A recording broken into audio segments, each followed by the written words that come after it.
방송 광고, 경제에 큰 힘이 됩니다. 부산 방송광고발전협의회.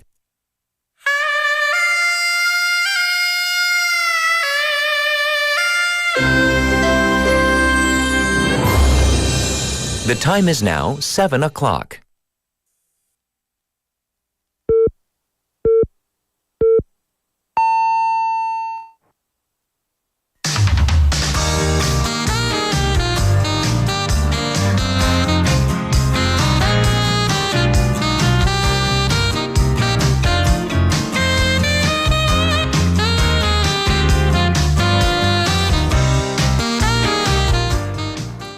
Baseball season is in full swing, like literally, right? And for fans, their day-to-day mood may depend on how their team did the night before. But for business owners around these baseball stadiums, the mood is at an all-time high thanks to the record-shattering popularity of the KBO this season. And so, yes, it seems like times have been so tough for businesses.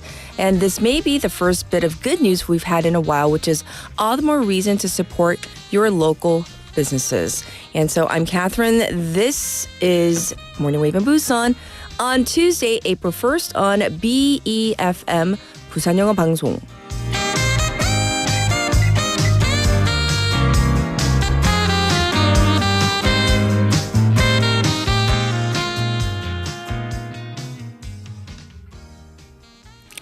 All right, listeners. Yes, although I did talk about the baseball season being in full swing, the thing is this. What is more important than the, national pastime? It is, of course, the recovery and the efforts for the wildfires. And of course, the whole issue about, bringing back people's livelihoods and going to really trying to recover from this terrible, terrible ordeal that the nation is going through. And the recent bout of wildfires has been the biggest in terms of human casualties and property damage. And among the burned down land is 1,490 hectares of orchards in Gyeongbok, which equals 5 times the area of Yeouido. And what does this mean? This means that the apples and garlic and, the mushroom crops, the storage facilities and seedlings, mojong, they have burned down in the fire as well. And so many cities and counties in Gyeongbok area have these fruits and vegetables as their regional specialties. And so the government has designated these regions as special disaster zones, giving financial support for recovery and to buy new seedling and equipment. But for some specific produce, like, for example, pine mushrooms, 송이버섯, their farms are not included in the official support measures. And areas like Yeongdeok are major 송이 mushroom producers, the biggest producer in the country. And so currently mushroom farms, they have no way to get any type of compensation as these mushrooms are not included in the special disaster zone. And so that is why, once again, although it is spring, yes, the cherry blossoms are out, it may be baseball season, but the biggest thing is this: we need to recover as a country, as a people, from these devastating wildfires. And hence, that's why we're talking about it today. Well, let's get to our text topic. So are you ready? Here we go. What were you afraid of as a child? How did your parents, aka probably most likely your mom, kind of instill the fear of God in you? And that's kind of a phrase. It doesn't mean you believe in God. It's like that is the idiom, instilling the fear of God in you in English. 자, 내 어린 시절 경고를 어떻게 받았나? 무엇을 어떻게? 예를 들어서 부모님이 like how do they make you fear them? 예, 무서워했던 것은 또 뭐가 있을까요? For example, okay, in the States, it's a thing, definitely. Monsters under the bed. Like, I would check every night. 예, 침대 밑에 괴물이 있는지 없는지 매일 밤 아빠 혹은 엄마가 들어오셔서 they would check underneath the bed. And I would check like 3 more times just in case. And then another thing is like the closet. And this all goes to like maybe the movie Monsters Inc. 그 영화 보셨죠? 예. But the whole like idea of like monsters in your closet, that's a real thing. One thing I was really scared of, I don't know why, clowns, 관종, like Piero. Like I could not have any type of clown in my room. I was like, oh, that was so scary. And then like they gave me some examples, my staff members, my producer and writer, and they said like 홍콩 할매. So I asked, what is 홍콩 할매? I've never heard of 홍콩 할매. And then like they were like, 홍콩 할매. And I was like, is it, well, 할매's grandma. Did she go to Hong Kong? Is she from Hong Kong? Is she a grandma from Hong Kong? So, if you look on the internet, and let me ask you, the waivers out there, like, do you know what that is? That character? I had no idea. So I had to look it up on the internet. And then another one, 몽달귀신. So I asked, 피디님, 몽달귀신 뭐예요? And she goes, 글쎄. That was her response. And then she said, I think it's like a 총각 귀신, like a male version of the 처녀 귀신. I guess those are very well-known folklore in Korea, but maybe you didn't really look into the details of what exactly are these things. So you can let me know what you feared as a child. Send them into BFM's live stream live chat on YouTube. Go to the YouTube platform, type in BEFM, and you can find our channel, subscribe, log in, and chat away with our other waivers. On your phone, pound 9050 샵 9050. That's going to cost you 100 won. And you can also reach me for free on Kakao Talk. So same thing there, search for BEFM or 부산영어방송. And you can send in your messages, send in photos as well. The ways you can listen to us these days on the radio, 90.5 or 103.3 FM. That's if you're in the Busan area. You can tune into our live show right now. We are live streaming on YouTube. Like I said, watching it at your leisure. We have the BFM app itself and also available on the Patbang app, but that's for the 와글와글 segment. And so looking ahead to our lineup, we have Andrew with Sports Insider, Bonnie with the Health. Our special interview, we're going to get an update on what's happening with the latest with the Myanmar-Thailand Earthquake. So devastating. And it's so big. That's for, with our expert in hour number 2. I'm going to cover it once again for Cat's Pick as well. And one thing that I also remembered, when my mother called me by my full Korean name, oh my gosh, I knew I was in so much trouble. Because usually they would just say, Catherine or Cassidy, like that, like, in America. And then when they went full on with a full Korean name, like Song, Jun, like I was like, oh, I'm in big trouble. Yeah, so it might be the same thing for, for English speakers. If your mom calls you by your full name, including your middle name, you're in trouble. So along those lines. So let's get to today's headlines.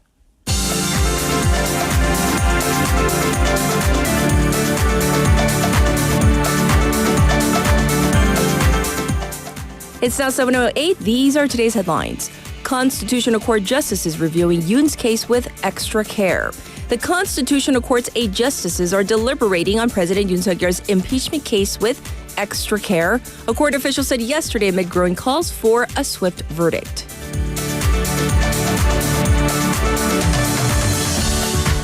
On-site investigation begins on Gyeongbuk fire starting point. Gyeongbuk police launched their first joint inspection in Uiseong-gun County yesterday near the starting point of the wildfires in the province that killed 26 people. Medical students returned to school on government's deadline. Students from 38 out of the country's 40 medical schools completed their reinstatement registration or submitted their intentions to return as the government imposed deadline for reinstatement yesterday. Myanmar earthquake death toll passes 2,000 amid healthcare concerns. The official death toll in Myanmar has risen to 2,056 from the devastating earthquake, with the World Health Organization, WHO, saying the fallout has overwhelmed parts of the healthcare system. The military government said 3,900 people are injured, with 270 still missing.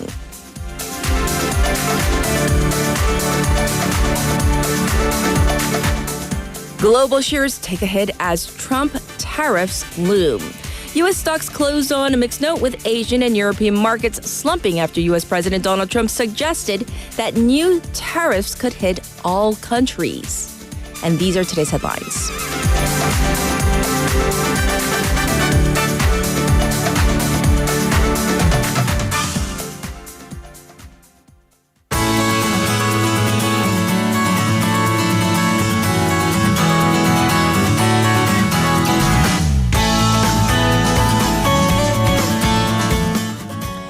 It's time for Busan Updates. We have Sue in the studio. Let's say hi first. Good morning. Good morning. How are you? I'm good. How about you? I'm okay, but can you believe this is the 1st of April? I mean, Right. we I just are forgot. into the 4th month of the year already. And so I do want to ask you before we get into our Busan Updates about anything that, you really feared as a child, whether it's a monster. And many kids, they fear their parents if they did something wrong. Like, so do you have any stories regarding any of that? Well, when I was growing up, me Yes. and my brother, we watched 전설의 고향. So that's like a ghost stories. Yes, yes. So we would get super scared every night we watch it. Then even at the sight of something like plastic bag floating around, we're Yes. like, what's that? Oh, really, really? Oh, I do remember I came to Korea on a summer vacation and I caught 1 or 2 episodes of that, of the 전설의 고향. Oh. That show was scary, at least for it young was. kids. Yeah. Right, right. Oh, And- interesting. What else? For my mom, For your mom? if she makes an angry face, then I would stop, drop everything. She didn't even have to say anything. The And- face. She would make this sound. This sound. Sip. No. It's so true, though. I think So it's innate. All moms make that sound. Koreans say 방울뱀 소리라고 하더라고요. rattlesnake. Yeah. Oh, really? It's so true, right? Typical. Yeah. Yes, yes. Well, thank you for sharing. So entertaining. Well, we're going to jump into our first update. So Busan Station area, which has been divided for, 120 years, will be directly connected to the downtown area plus Northport, right? Busan's rail undergrounding project is set to reconnect the city center with the North Port after 120 years of being divided by wide railway tracks, and the project will turn the area around Busan Station into a bustling new part of the city. Yes, yes. So tell us how the area is going to be transformed. The area around Busan Station towards Jungangdong will be developed into a mix of public housing, commercial spaces, and office research and development areas, with some parts turned into parks and rest areas. Yes. Behind it, the North Port is where an opera house is currently being built, already 55% complete and scheduled for completion by the end of next year. And further south, towards Busanjin Station, the tracks pass by a container yard, and they will be moved to the Busan New Port, and this area will be developed into commercial and office spaces as well. I see. While the remaining tracks will be reduced and covered with artificial decks for development. In addition, the city plans to make Busan Station a terminal exclusively for high-speed trains like KTX and SRT, while regular trains such as Mugunga will terminate at Busan Station. I see. And this change will reduce the need for such a large area to turn trains around and free up a lot of space, reducing the number of tracks by half. And there won't be a need for land compensation since the area is all owned by the government and rail companies. The whole development is expected to be completed by 2037 and bring great business opportunities to the city. Yes, yes. So this is very important for our city, of course. So thanks for giving us the update on that.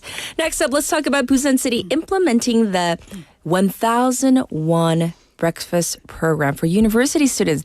Definitely a good thing, right? Yes, absolutely. The city will provide an additional 184.6 million won to 12 universities selected for the Ministry of Agriculture, Food and Rural Affairs 1,001 breakfast support program, in addition to government support. Okay. And this program offers university students a nutritious breakfast for just 1,000 won, aiming to reduce students' meal skipping rate, Yes. promote healthy eating habits, and boost the consumption of local agricultural products, including Busan-grown rice. Right, but when you think about this, 요즘 1,000원이라는 식사가 어디 있어요? So how is this possible, this price? Under this program, the Ministry of Agriculture covers 2,000 won per meal.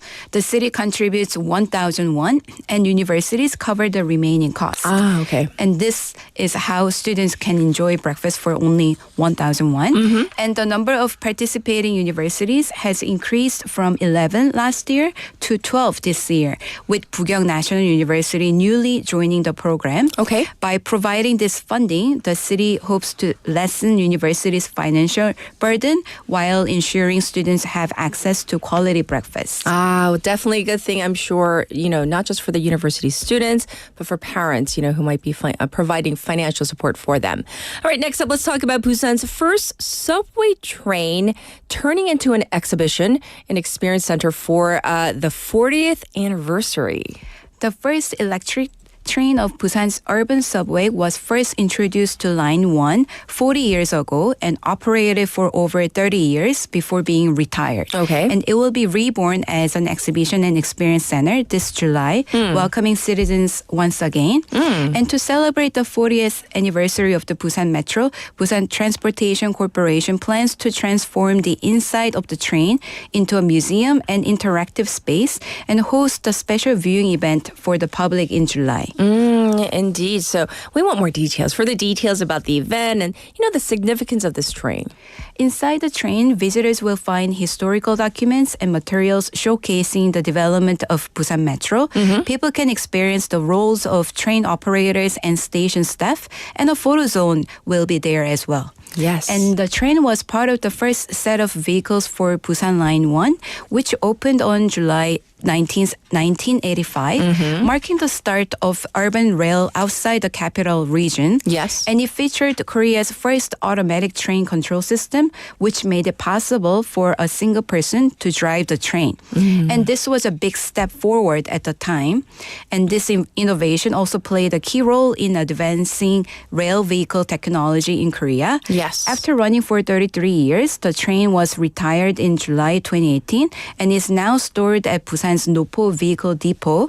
And recognizing its historical and technological importance, it was officially designated as a cultural heritage of Busan in 2024. Yes. So this is so important, though. I mean, Busan's first subway train. And we're so thankful for the transportation that, the trains provide. So thank you for that. And our last bit of local news, in celebration of the 61st Library Week, a variety of events will be held at the City Hall 들락날락 Open Library.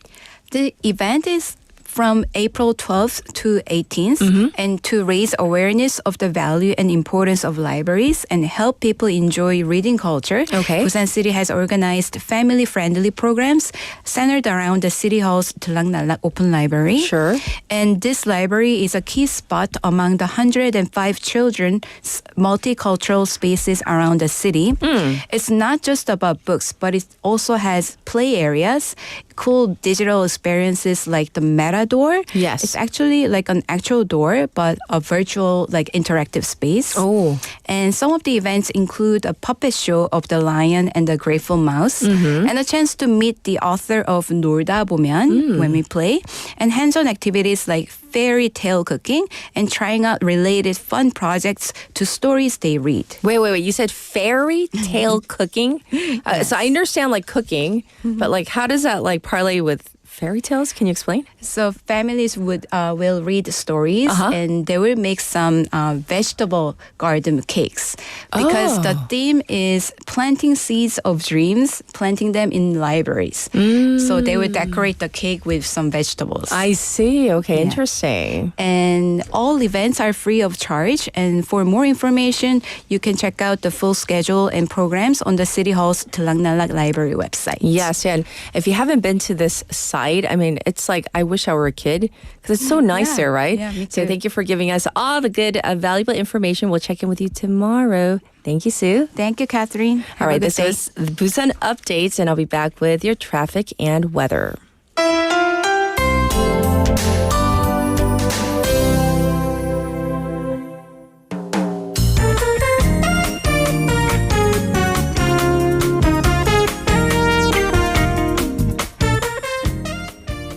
It It is now time for your traffic report on this Tuesday morning. First up, it looks backed up on Dongso Overpass from Bomniko Ramp to the old Kaegum Tollgate.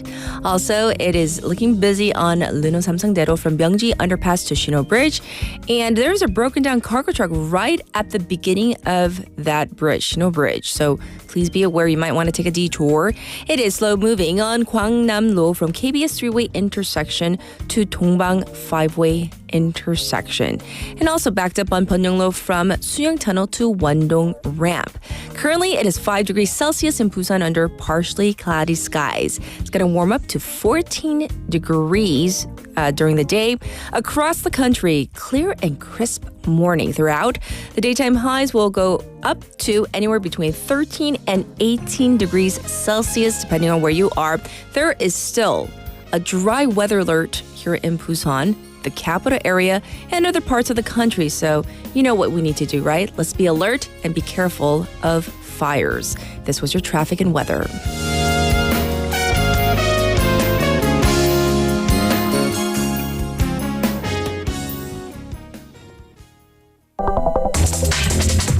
Are you an early bird? Are you up to date on the news? Are you a trendsetter? For all of the biggest issues from Busan to the world and useful information you need, right here on Morning Wave in Busan.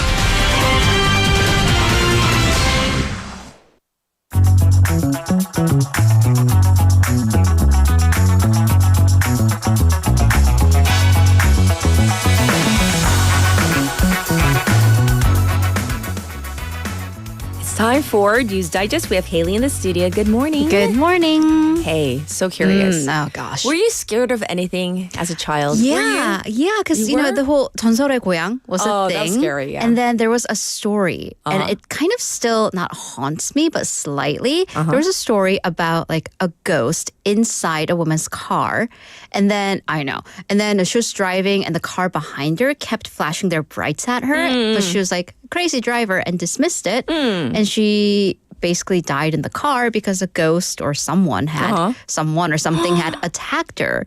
So whenever I drive late at night, you could just get that like eerie feeling behind. But me too. right? I don't like driving at night by myself. Right? I'm And then always you're looking in like, my rearview mirror. is there a ghost? Yes. And then I don't know, you look at the gas prices and I'm like, you know what's really scary? The gas prices. It's fine.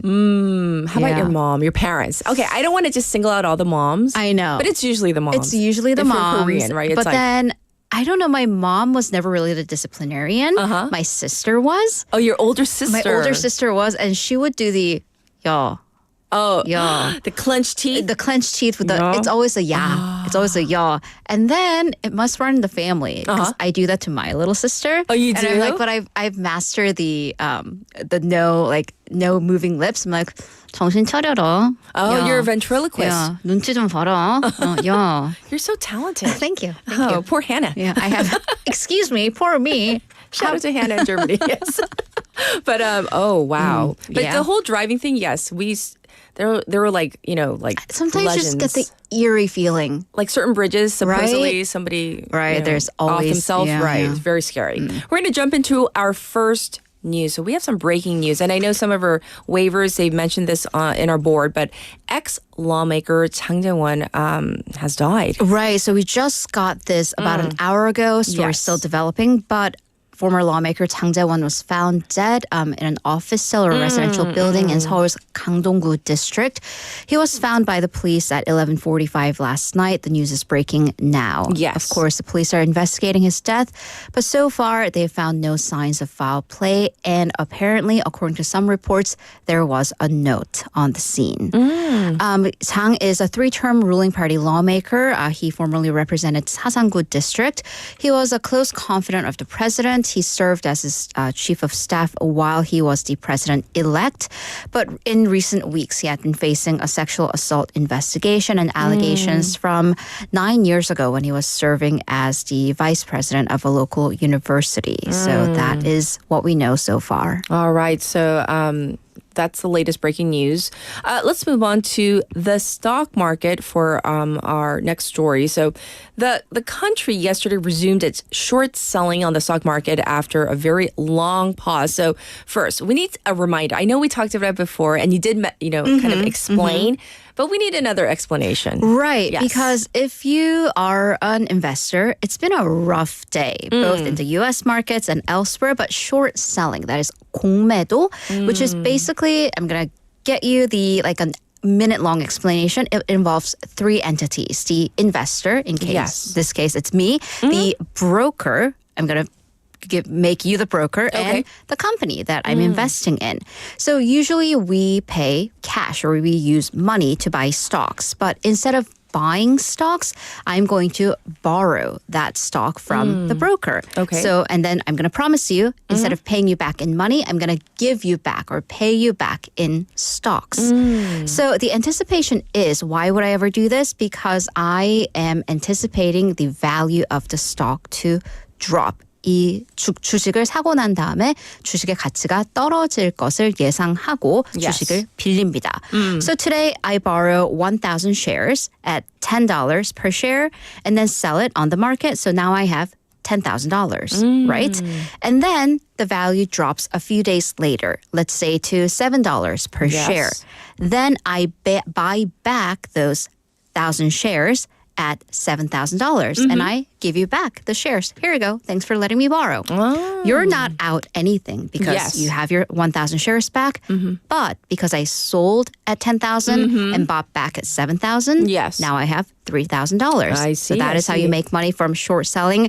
A very, very simplified explanation. So going back to what the South Korean authorities did, they banned short selling in November of 2023. Yes. And this was because there were multiple breaches, violation of the laws that involved numerous global investment banks. And this, by the way, was the longest ban on short sales in country stock market history. The aim this case was to protect retail investors or day traders. We call them 개미, the quote-unquote the ants. Ah, yes, the ants. Well, these authorities once again resumed short selling yesterday, but apparently there are strengthened regulations. Huh? Right, so new rules are in place because once again, short selling has always been controversial with day traders, aka these ants, saying that short selling drives stock values down. And in South Korea, these smaller scale investors, they do account for over half of the total trading volume.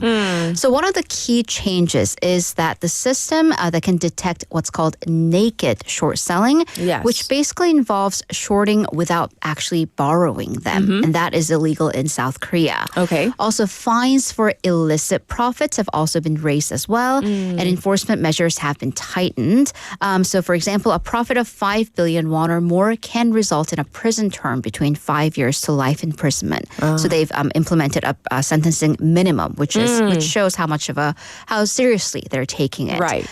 This lifting of the ban, at least in the long term, is expected to boost the market overall by introducing additional liquidity, so basically cash flow, and encouraging greater participation from foreign investment. I see. So with short selling resuming as of yesterday, I'm so curious, how did the market respond? So remember how it's expected to boost the market in the long term because short term, not so much. So stocks fell by 3% to a near 2-month low yesterday. The Kospi dropped by 76.86 points to close at 2,481 points. Foreigners overall, they sold a net 1.5 trillion won worth of stocks, while institutions and individuals, they purchased more. Of course, again, this cannot be directly or at least solely attributed to the short selling coming back because, again, to the backdrop of all of this, we have the looming April 2nd deadline. That would be local time, so April 3rd, our time, of U.S. President Donald Trump imposing not only the auto tariffs and reciprocal tariffs, but also a slate of new tariffs that might be coming. Ah, yes, indeed. So, of course, thanks for explaining this so thoroughly, and we'll keep an eye on this. In the meantime, Yesterday was a big day, D-Day, for medical students to basically sign up for classes. So where are we on this? They're back. They are. At least on paper. On paper, So, okay. Right. But I mean, that's at least, one thing step more forward, than right. what we've seen in the past year. So everything kind of started changing last week with Yonsei University, with about half the students coming back to register. Yes. And now students at Korea University, PNU, Chungnam National, and so on and so forth have all returned. So, for example, the first slate of universities, Korea, PNU, and Chungnam National, their registration ended earlier last month, but they opened up additional registration for the students to come back. Okay. And the school said all of the students submitted their papers, or at least their intention to come back. Okay. And this includes the Emergency Committee of Medical Students at Busan National, who convened a meeting and decided that all 600 of the unregistered students will go back to school. And yesterday, the rest piled in. 38 out of 40 schools, at least the vast majority, have come back to classes. So this goes in line with the government's preconditions. If the whole or all of, or at least a reasonable enough number of students come back to resume classes normally, Yes. it will rescind the admissions quota for the next year to 3,058. Yes. So signing up for classes, that's one thing, right? And actually attending class, going to class, those are two completely different things. They really are. And here's the thing. The government's condition was that the classes be normalized. 수업의 정상화. And that requires physically students in their seats. So will that happen? I don't know. We'll have to see. Because for one, going back to Yonsei and other schools, their Yes. student associations have said that they will and have signed up for classes, but they will continue to boycott by not going. Oh. So in that case, we might see round 2 of conflicts. So again, government's conditions were based on how many students come back to class, and classes will resume in full next week. So I'll have to report you on that. Yes, we do need an update. Lastly, let's bring it back to local news. Of course, the education governor's by-election in our city, Busan. Right. So Busan 교육감 재선거 is going on. 보궐선거 will happen tomorrow. So as Sue reported yesterday, the voter turnout after 2 days of early voting, not good at 5.87%, the lowest out of any education governor or superintendent's election or by-election. Yes. And the rate for early voting in Seoul and Ulsan's education superintendent election was 8.28% and 10.82% respectively. That was in the previous elections. Okay. So even compared to that, really low. I mean, usually if we're looking at just the education or governor election, 교육감 선거, it doesn't have terribly high voter turnout. Sure. Because usually people who are very much interested or invested are parents of children in schools, teachers, and other school faculty members. So Right. really not the general public. But what may have been different this time around is because this election could and would be a barometer of the current political situation with the ongoing impeachment going on. Yes. Of course, we won't know what the full results will be, but it seems that neither the conservative nor the progressive sides have mobilized to vote early. Yes. So for the next day today, the three candidates, Kim Seok-jun, Jung Sung-yoon, and Choi Eun-hong, and their camps will focus on getting the votes out. And there are also some lawsuits and legal complaints going on, but we're going to really focus on the voter turnout. Yes, indeed. So thank you for going over all the news. We'll check in with you in hour number 2. Thank you, Haley. See you in a bit. And let's get back to you, the waivers out there. Your responses to our text topic today. What were you afraid of as a kid? Whether it was a real person like your mom, or it could be your dad also, by the way, or something imaginary. So looking at some of your messages, first of all, Benny said something really interesting. Benny said anesthesia. Oh, when I want to get my braces and I think of it, it's okay after all these years. So we're talking about 마취를 약간 무서워한다네요. Oh, but that could be actually if you're a child, because, you know, they usually have to use a needle to inject some sort of local anesthesia. 그래서 충분히 치과 갈 때도 무서워할 수 있고. Oh, that's another thing. I think there is this like universal fear, at least in the States, like of like fearing the dentist. 치과 가서 그 치료받는 거를 굉장히 무서워해요. So I don't know if it's a cultural thing or if it's like a worldwide phenomenon of children fearing the dentist, but that's definitely one as well. And then we have a message from, let's see, Leslie, who says this. As a child, I was afraid of mirrors. Me too. And a static TV. Ooh. And when I was a child, we were told by those older than us, I remember this. If you said Bloody Mary or Candyman 3 times in front of a mirror, that you, a ghost or demon would appear. 무섭지 않아요? And I remember like for the one that I heard was like at midnight. 네, 밤 12시에 거울 앞에서 이거 Bloody Mary, Bloody Mary, Bloody Mary. 3번을 하면 귀신이 나타난다고 했어요. So, and the whole idea of the cultural differences is so amazing because I have a message that came in that says, 태진 says, 홍콩 할매 귀신 알면 40, 50대. 아니야? 근데 나는 몰라요. 그래서 태진님이 저보고 20대래요, 오늘. Yes. All right. I'll be back with Catspick.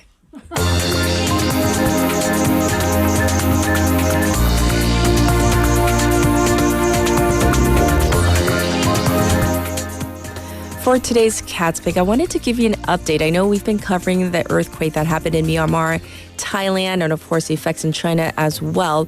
But, the window, they say, for the golden time is narrowing. So let's get the latest from the Today Show. In a 7-story mountain of debris, the possibility of survivors. Rescue teams here now doubling down on their search after drones and special equipment detected signs of life. Now there's an all-out race to find them. There are hopes. We saw some signs, but still to get into it is not easy. The building came crashing down when the earthquake hit, trapping nearly 80 construction workers inside. This woman's husband among them. I cannot talk about it, she says. It's unspeakable. Helping in the search, U.S. Air Force personnel who flew in from Japan. Can you tell us a bit about what you're here to do? We're here to help with the rescue effort. In Myanmar, near the epicenter of the magnitude 7.7 quake, every search is desperate. Chinese rescue teams were shown pulling a child and a pregnant woman from the rubble. Another woman found alive after being trapped under concrete for more than 48 hours. But the scale of destruction is vast, and so is the need. Hospitals are overwhelmed. People are sleeping in the streets, getting shelter, medical supplies, water, or food to where it's needed, complicated by an ongoing civil war. It is complex. It's one of the most complex emergencies on the planet. And our focus right now, getting those supplies in.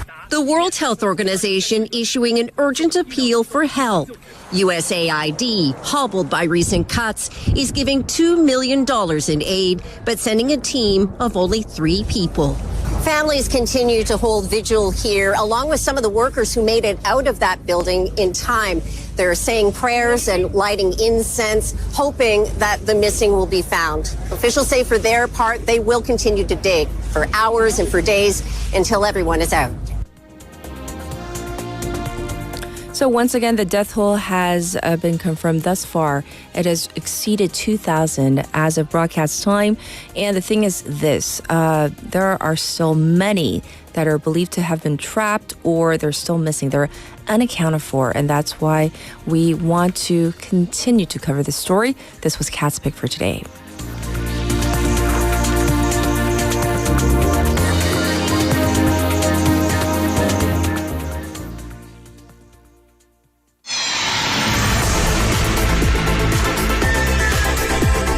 Stay tuned. You're listening to Morning Wave in Busan.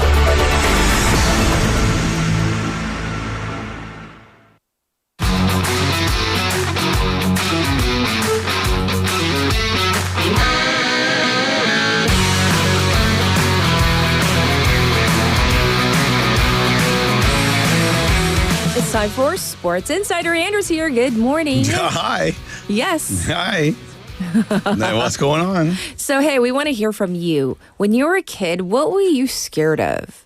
Was it like, for example, did your mom ever, like, when she was mad at you, did she call you by your full name? My mom used to do that. You knew you were in trouble, down. right? It's like that's PTSD. PTSD.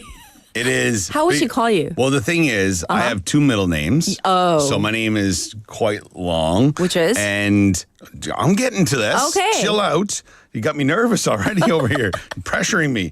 So if I ever heard Andrew Hollis Patrick get up. It didn't even have to have the last name on there. Just Andrew Hollis Patrick.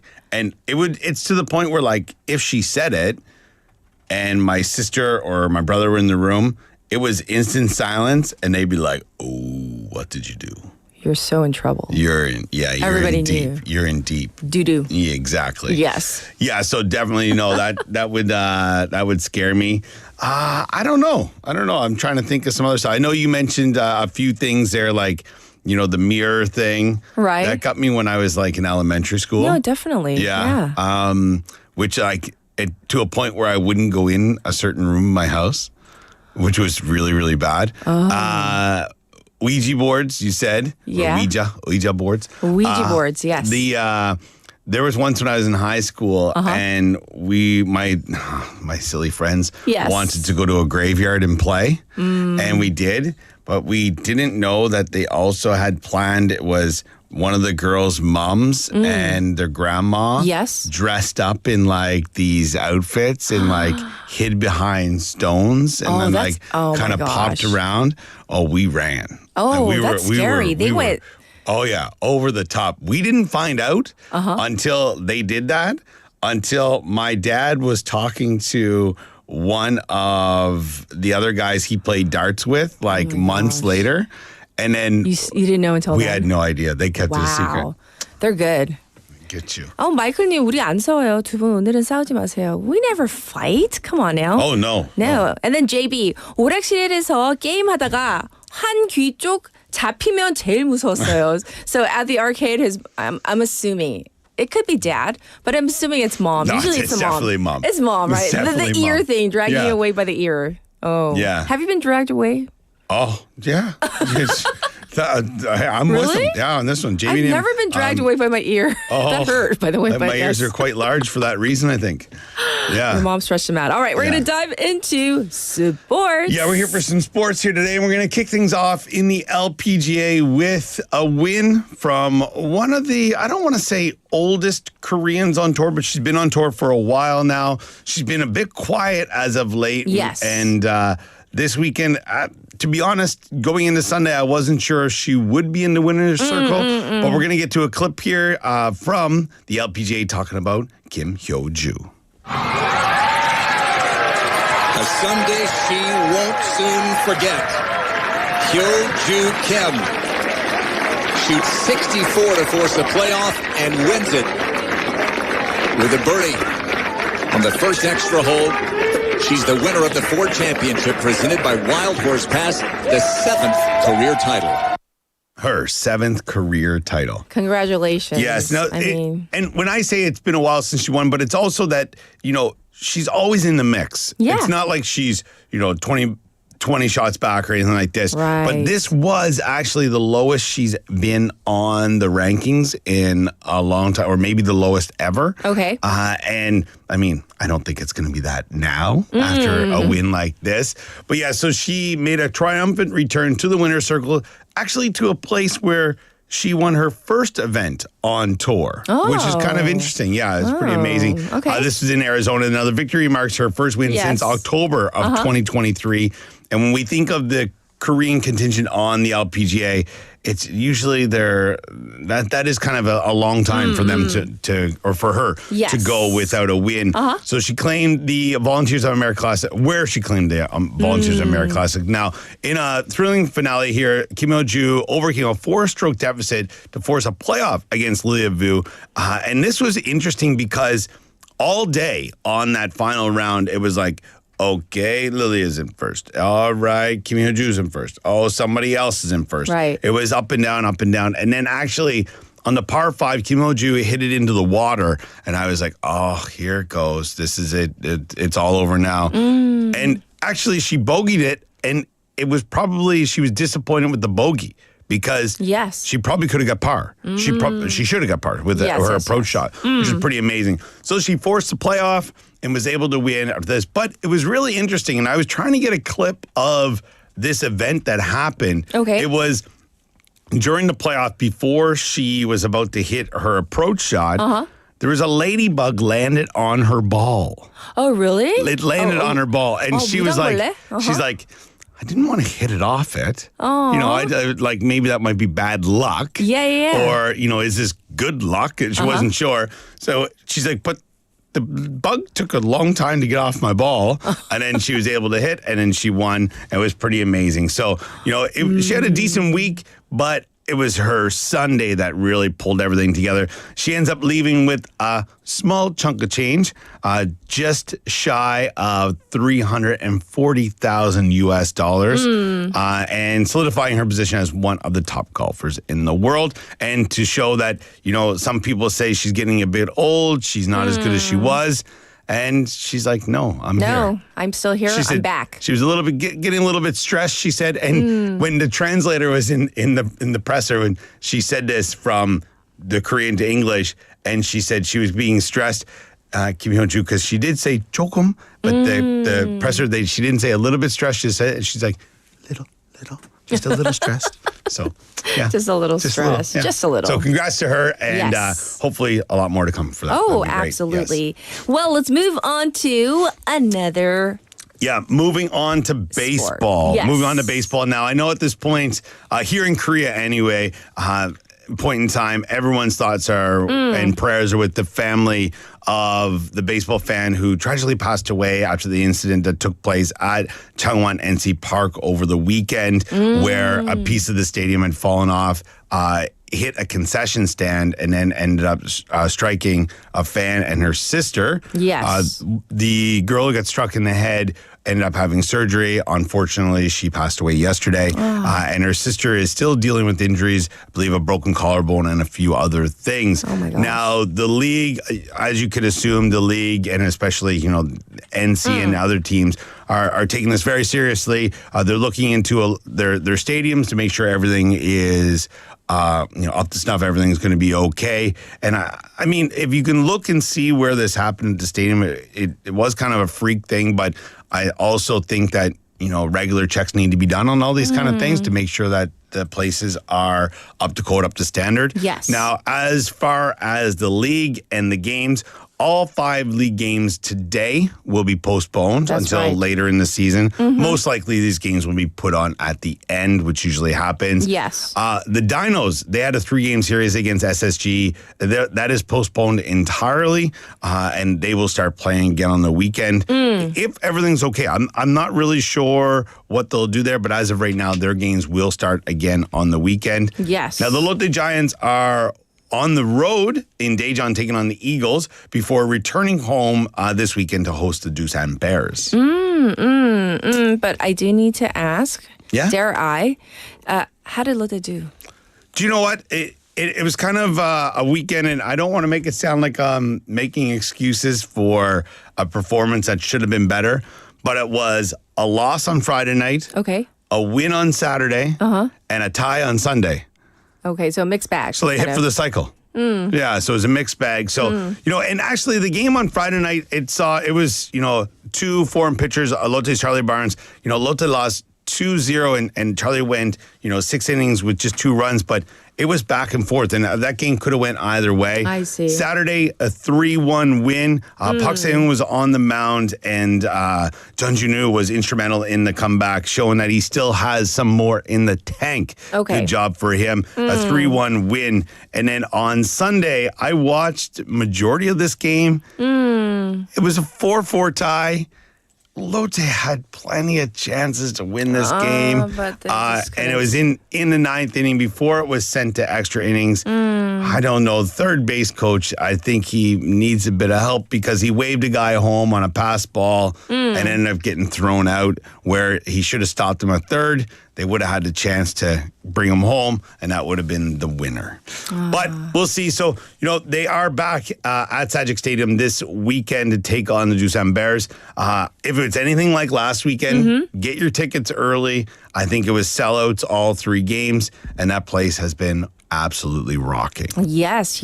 So really excited, I'm sure. Many people are for the baseball season that has just begun.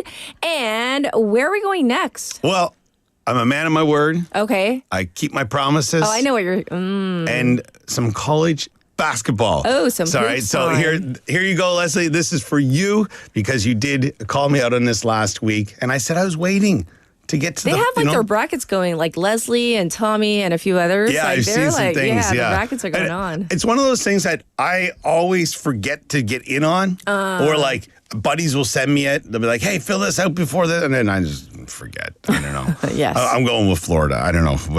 Maybe they're still in it. So the 2025 NCAA Men's Basketball Final Four is set to tip off at the Alamo Dome in San Antonio, Texas on Saturday. Yes. So this Saturday, April 5th, featuring a historic lineup of all the number one seeds. Ooh. I believe this is the first time this has happened since 2008, around there. All right. So those are Duke, Florida, Houston, and Auburn.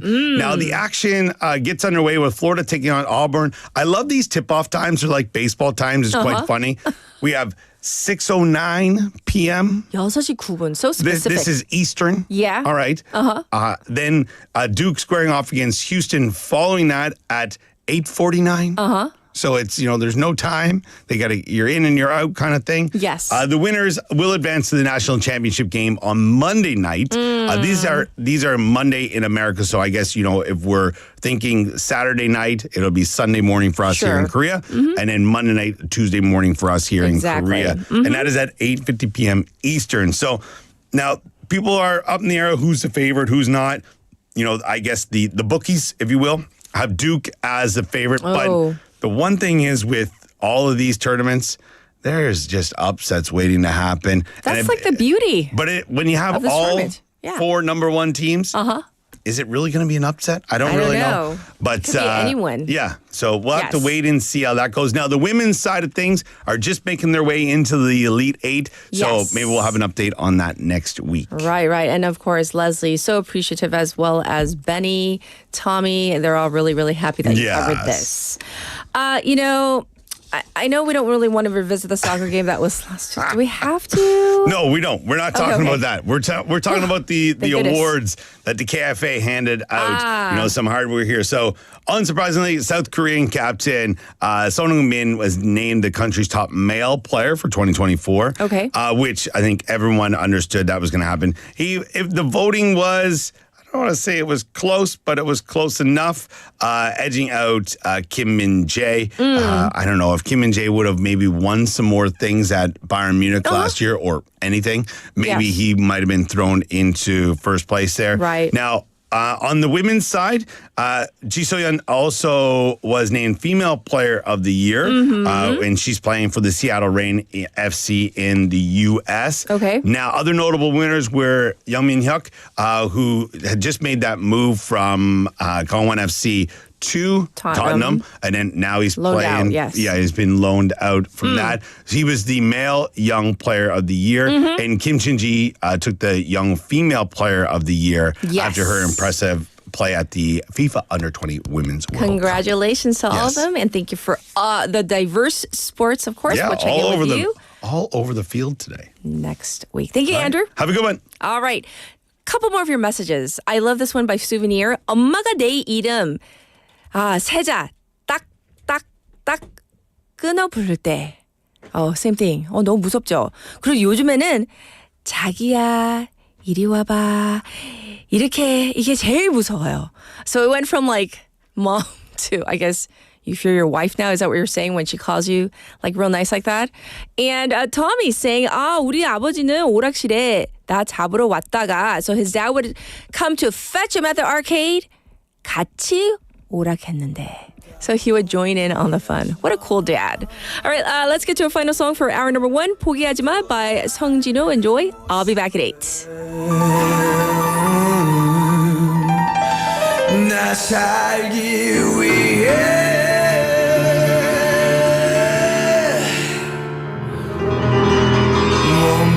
몸부림치는 건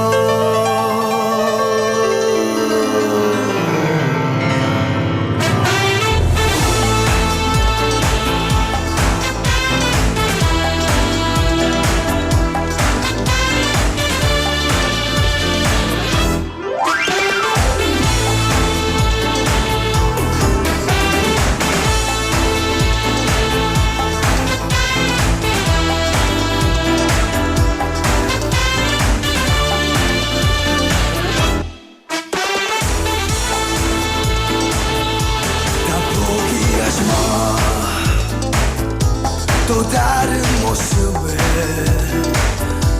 나 살기 위해 몸부림치는 건 널 돌아보지 마 또 힘든 내 모습 더 먼 곳으로 나 떠나갈 거야 이제 곧 구겨진 생활 속에 지쳐서 모든 걸 그렇게 지나치며 살았어 그래도 아직은 포기 못해 너만은 다시금 널 찾아 떠나겠지 달려간 내 몸을 너에게 안길 거야 쉽게 지나치진 못하겠지 조금씩 더 크게 내 이름 부를 거야 이렇게 더 사랑하는 너를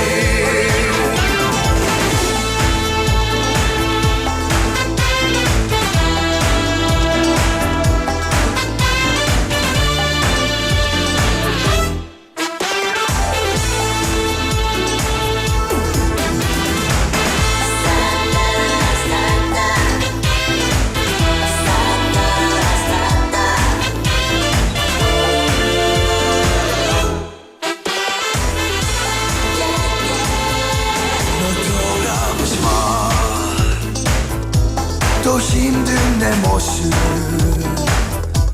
더 먼 곳으로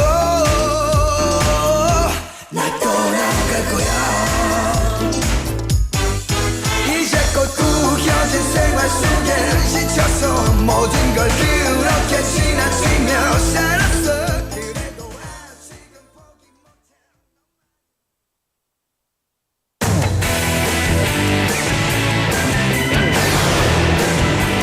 Your Bridge to the World.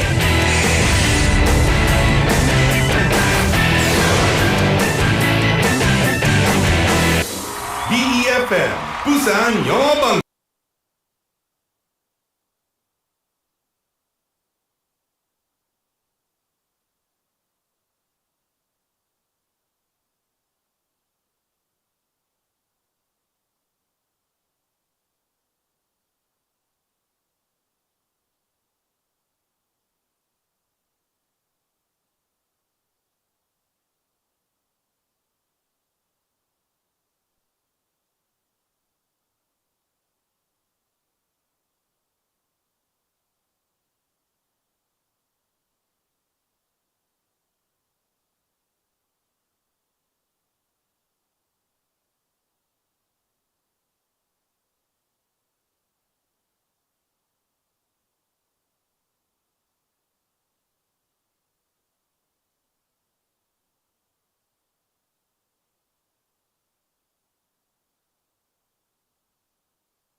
First, use tumblers and mugs instead of plastic or paper cups.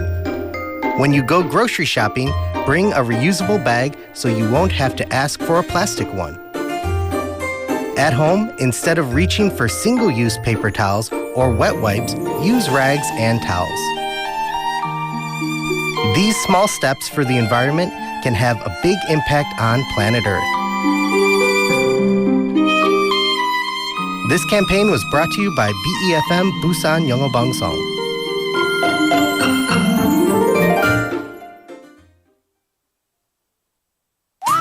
김밥가게 박 사장님도, 문구점 김 사장님도, 우리 부산의 경제를 움직이는 사람들. 우리 동네 작은 가게로 향하는 발걸음이 우리 부산의 경제를 키워가는 한 걸음입니다. 부산 방송광고 발전 협의회.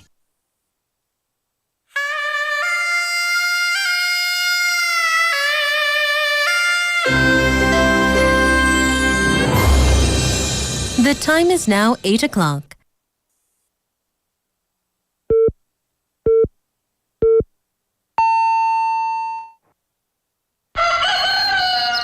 Good morning, Dynamic Busan.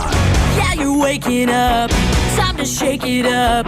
Tell the world good morning and find out what's going on. Well, hi there, folks. There's everything from comedy to lively chat to music. Broadcasting from a room about the size of your closet. All calls are recorded. What show is this? Live from Korea's dynamic city, this is Morning Wave in Busan. I'm sorry, who'd you say you were?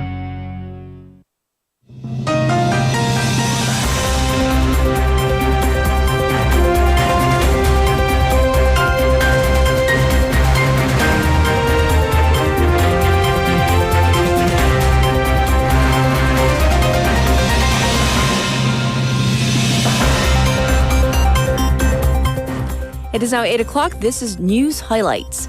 Constitutional Court justices reviewing Yoon's case with extra care. The Constitutional Court's 8 justices are deliberating on President Yoon Suk-yeol's impeachment case with extra care, a court official said yesterday amid growing calls for a swift verdict. The court's Secretary General told the Parliamentary Legislation and Judiciary Committee that the justices are taking care as a case is facing great public interest and carries repercussions. The official also said that the court is reviewing the opposition party's proposal to automatically extend a justice's term until a replacement is appointed, as 2 of the current justices are set to retire mid-April, but no official has been made on the matter.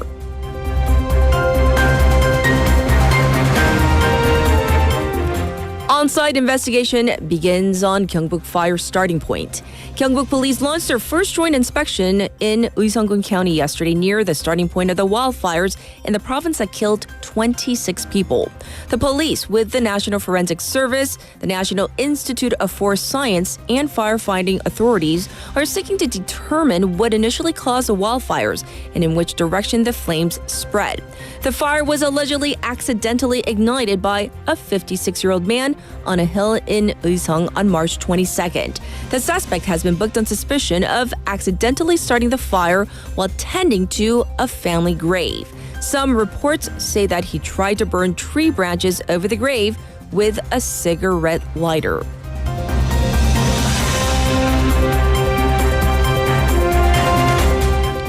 Medical students return to school on government deadline. Students from 38 out of the country's 40 medical schools completed their reinstatement registration or submitted their intentions to return as the government imposed deadline for reinstatement yesterday. The government earlier said it will roll back the medical school enrollment quota for 2026 if all students on boycott return to classes by March 31st. The Ministry of Education said it will collect data on the number of medical students returning before finalizing the enrollment quota for next year's admission.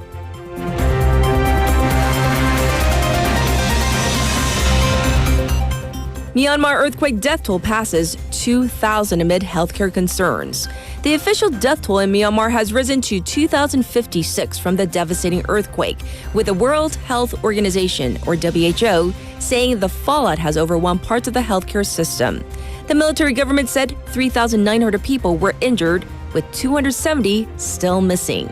The WHO said rescue operations are significantly hindered by collapsed infrastructure and complexities related to the country's ongoing civil war. It has issued an urgent appeal for $8 million for emergency support. Seoul earlier pledged $2 million in humanitarian aid and said it will provide consular services in earthquake-hit Mandalay for Korean nationals.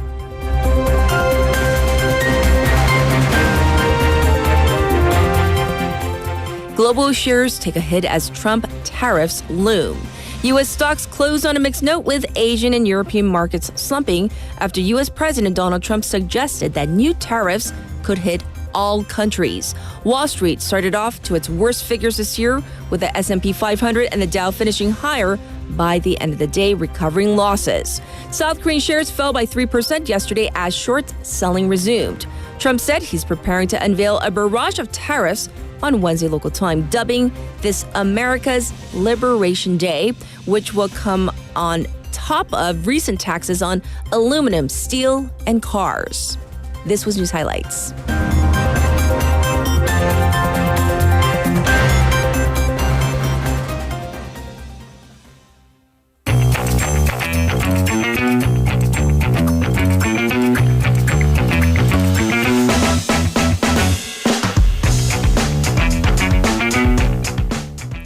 It's time for Wagga Wagga. Haley's back. Hello again. Yes. Before we jump in, I do want to read one more message from one of our listeners, Eden Waver, who says, 전 어릴 때 자꾸 오락실 얘기가 좀 많이 나오는 것 같아요. 어릴 때 동생 잡으러 오락실 갔는데 동생이 지고 있어서 이길 때까지 돈 넣어줬어요. That's so sweet. So basically, they went to, followed their younger sibling to the arcade and kind of financially supported the said younger brother. I'm assuming younger brother. I like, I like that it's 잡으러. She went to catch her. I think upon her mom's orders, maybe Probably. to retrieve maybe by the ear. Right. But then she's like, well, since we're here, yeah. But you can't lose. Yeah, it's bad, so bad on the family. More Yeah. coins. Yes. I love it. Oh, fun stories. We're going to jump into our first story, and this is about that tragic accident at 창원's NC파크. We, of course, just mentioned it with Andrew, but we need further Right. I details. do want to add to the investigation and the Yes. circumstances of the accident. As Andrew said, a woman in her 20s, she was hit by a part of this building structure and that fell on her head, and she died yesterday. Yes. The accident happened on March 29th. This was right above the concession stand, and it seems that she was waiting in line. And this structure, the piece is 2.6 meters long, 40 centimeters wide, weighed about 60 kilograms apparently. Right. It was installed on the third floor of the 창원NC파크 Stadium during the Dinos and LG Twins game. Right. Her younger sister, also a teenager, she sustained a fractured collarbone and is under treatment. This was the first ever death, a fatal accident at any of the KBO baseball parks. So there was a bit of back and forth on how to proceed, but yesterday the Korean Baseball Organization decided to cancel all games today. So today is kind of a day of mourning. And then after that, all four stadiums will resume their games starting tomorrow. But as Andrew said, the 3 games for the NC Dinos and SSG Landers will be suspended. Yes. So in terms of how to proceed for the investigation, this could, at least judging from what we know so far, fall under a major civil disaster or a disaster involving a private citizen under the Serious Accidents and Punishments Act, Right. SAPA. So the police will look into that matter, particularly over whether that structure, because it kind of looks like a blue windowsill, whether that structure was really necessary for that part of the building, Sure. whether it was fixed down well, and whether were there any problems with maintenance. Yes, of course. And of course, we do extend our deepest condolences to the family. Can't imagine, like you go And to an it's outing. the sisters and Yes. All right. So next, after weeks of controversy, actor Kim Soo-hyun finally spoke out himself, right? By this press conference that was held yesterday. Right. So the press conference was about half an hour, a very tearful one, denying allegations that he dated late actress Kim새론 from when she was a minor. So he said they did date, but not when she was young, and that he ever, or his agency ever, pressed her to pay back her debt. Yes. So let's actually take a listen to a moment from that press interview. 가장 궁금해하시는 부분에 대해 말씀드리겠습니다. 저는 고인이 미성년자이던 시절 교제를 하지 않았습니다. 그리고 고인이 저의 외면으로 인해 또 저희 소속사가 고인의 채무를 아꼈기 때문에 비극적인 선택을 했다는 것 또한 사실이 아닙니다. Right. So at least in that clip, he denied again dating Kim새론 when she was a minor, that his agency, and he pressured her about the finances.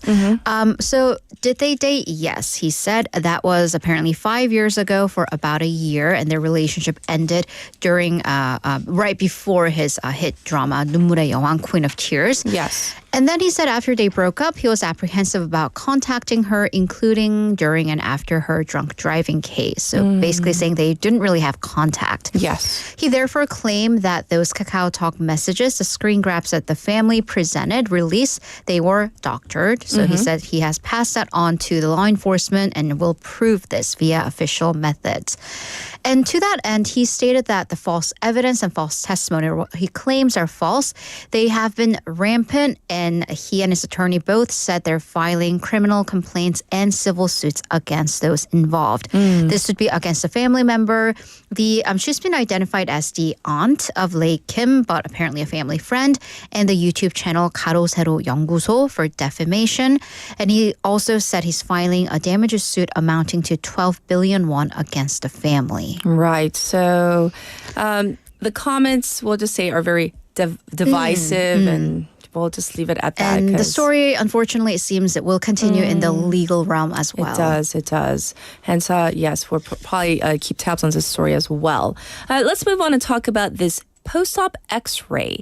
That has revealed something that shouldn't be inside a person's body, and definitely not this woman's wrist. No, so a woman in her 60s, she filed for negligence, professional negligence resulting in injury suit against her doctor to Daejeon's Jungbu police. Yes. So last year, she apparently fell, broke her left wrist, and had to get surgery. And what happens is that the doctor would put some structures, devices in your wrist to basically hold it together, hold it in place while the bone grows.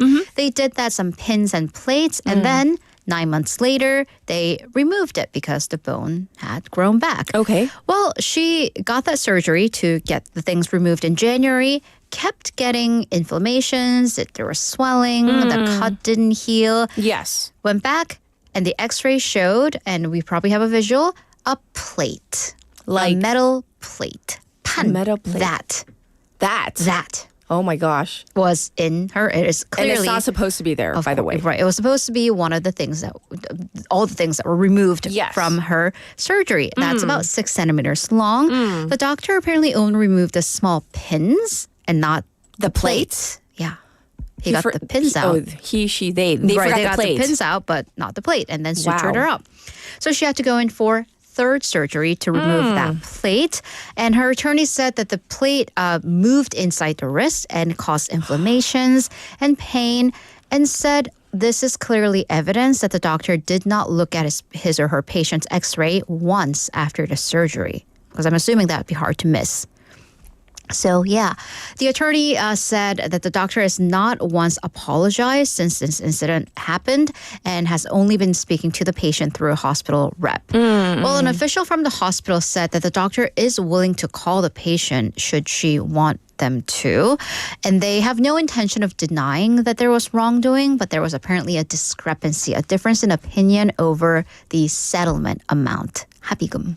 Well, don't you think it should all begin with real, sincere apology? And a call, right. It's an interesting comment. We're willing to call if she wants us to. Yeah. Well, you can just keep that apology then, if I were the person. So, all right, moving on. It is festival season, but unfortunately, this also means that we are seeing reports of overcharging, gouging on food at these festivals. Right, rip-offs. Again, so cherry blossoms are in full swing, including here in Busan. Yes. So beautiful. So, Jeju, Busan, Gyeongju municipalities are holding their annual cherry blossom festivals with the fun food carts and trucks. But unfortunately, we have rip-off report again.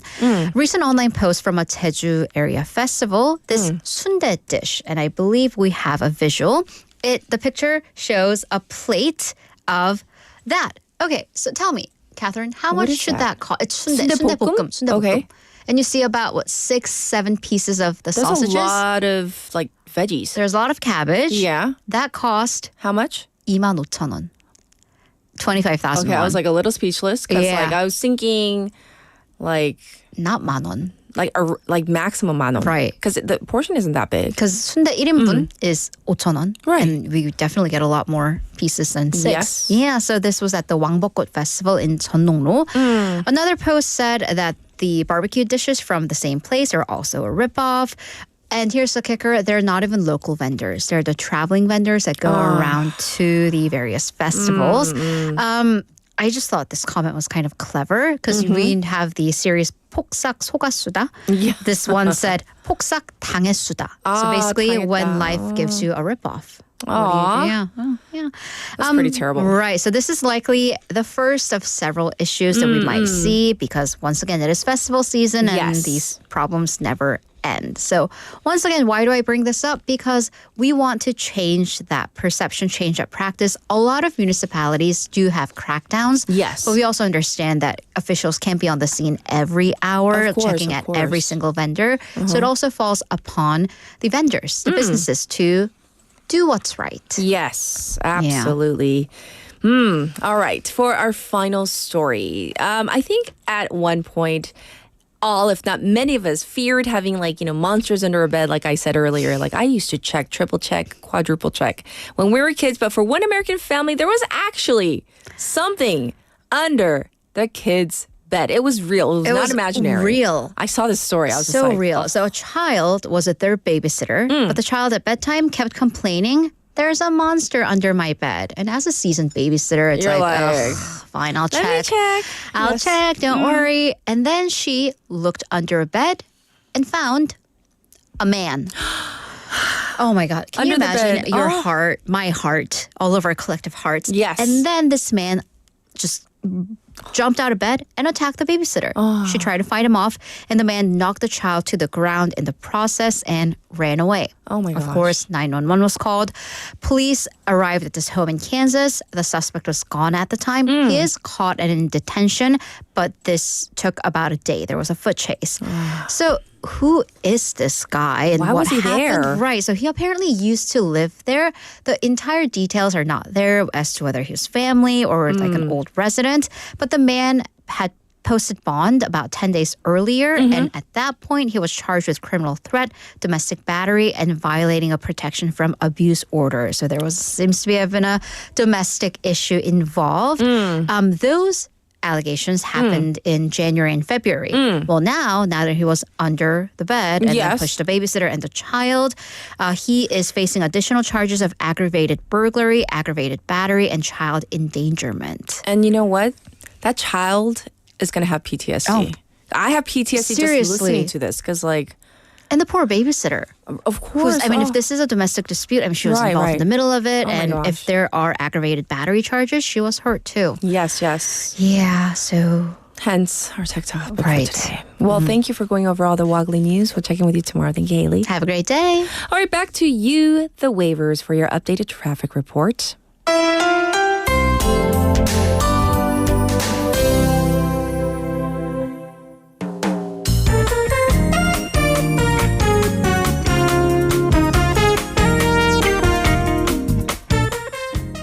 It's time for your traffic update at 8:17 on this Tuesday morning. It looks congested on the Gwangwon Bridge on the top portion.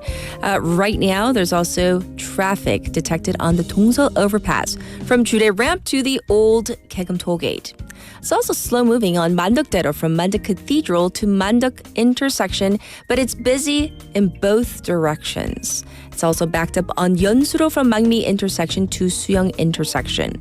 It's currently 5 degrees Celsius here in Busan under partially cloudy skies, and it's going to warm up to 14 degrees at the peak of the day. So you can already hear there's a big gap between the 5 currently and the 14 later on.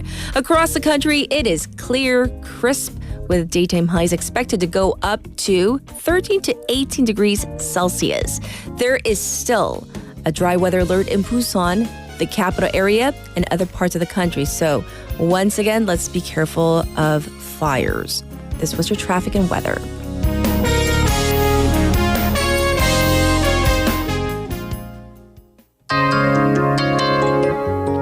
And this is a song request from Kim Dong-jin Waver, Nothing's Gonna Change My Love for You by George Benson.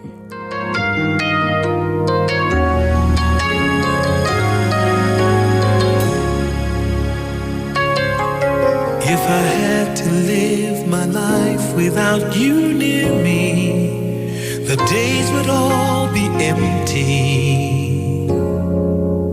The nights would seem so long. With you I see forever oh so clearly. I might have been in love before, but it never felt this strong. Our dreams are young and we both know they'll take us where we want to go. Hold me now, touch me now. I don't want to live without you. Nothing's gonna change my love for you. You ought to know by now how much I love you. One thing you can be sure of, I'll never ask for more than your love. Nothing's gonna change my love for you. You ought to know by now how much I love you. The world may change my whole life through, but nothing's gonna change my love for you. If the road ahead is not so easy, our love will lead the way for us. Like a guiding star, I'll be there for you if you should need me. You don't have to change a thing. I love you just the way you are. So come with me and share the view. I'll help you see forever too. Hold me now, touch me now. I don't want to live without you. Nothing's gonna change my love for you. You ought to know by now how much I love you. One thing you can be sure of, I'll never ask for more than your love. Nothing's gonna change my love for you. You ought to know by now how much I love you. The world may change my whole life through, but nothing's gonna change my love for you. Nothing's gonna change my love for you. Ought to know by now how much I love you. One thing you can be sure of, I'll never ask for more than your love.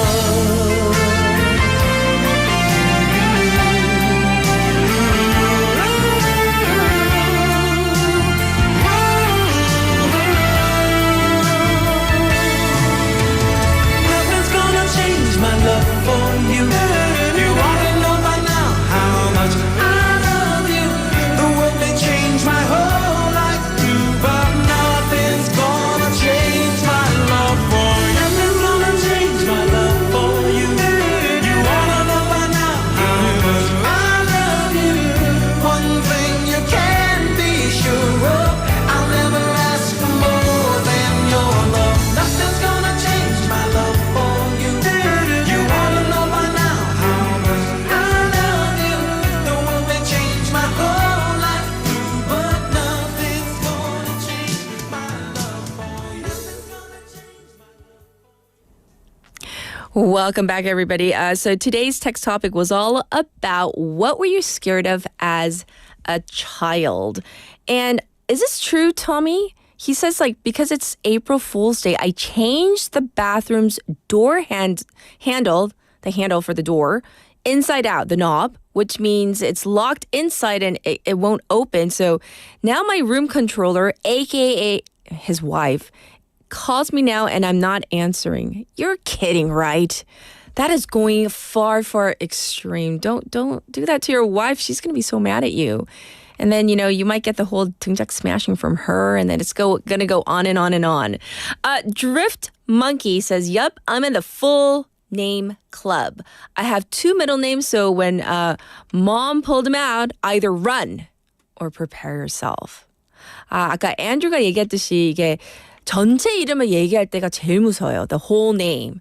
For me, like I said earlier, 저희 엄마는 이제 영어 이름으로 계속 부르다가 갑자기 my Korean name? 송, 준. 그러면 진짜 I was like, oh my God, I'm in so much trouble. And then I would always, 저는 항상 아빠 쳐다봤어요. Because my dad is my savior. Like, he would save me from my mom. Because, like, my mom was a disciplinarian. 엄마가 굉장히 무서웠거든요. 그래서 항상 아빠 쳐다봤어요. Like, Dad, help me. Yeah, so that's how I would deal with it. But, speaking of monsters under the bed, there was a film that I saw here in Korea that I still can't get out of my head. I'm not promoting it, but I think it's called like Door Lock. It's a Korean film. That scared me so much. Every time I go home now, even now, I check under my bed in my room because just in case there might be someone hiding under there. So I can't imagine the babysitter and that kid. Trauma for life. All right, let's get to our special interview where we're going to get the latest regarding this earthquake.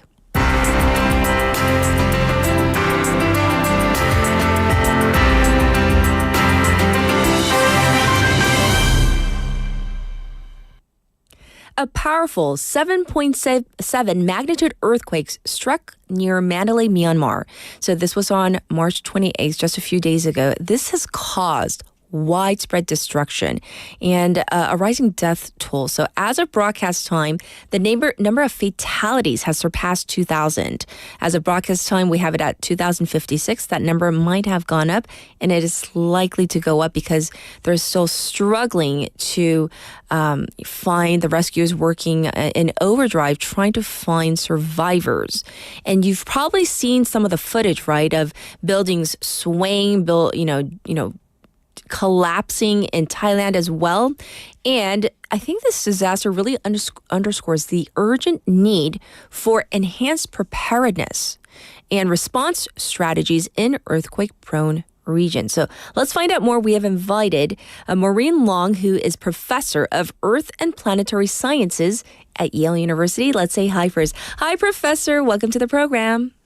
Thank you so much for having me. Great to be with you. Yes. So, this earthquake, so devastating, first of all. And of course, we send our deepest condolences to everyone and anyone affected. But, do you think that this earthquake, might kind of propel us to rethink what we know about seismic risks, especially in Asia or Southeast Asia?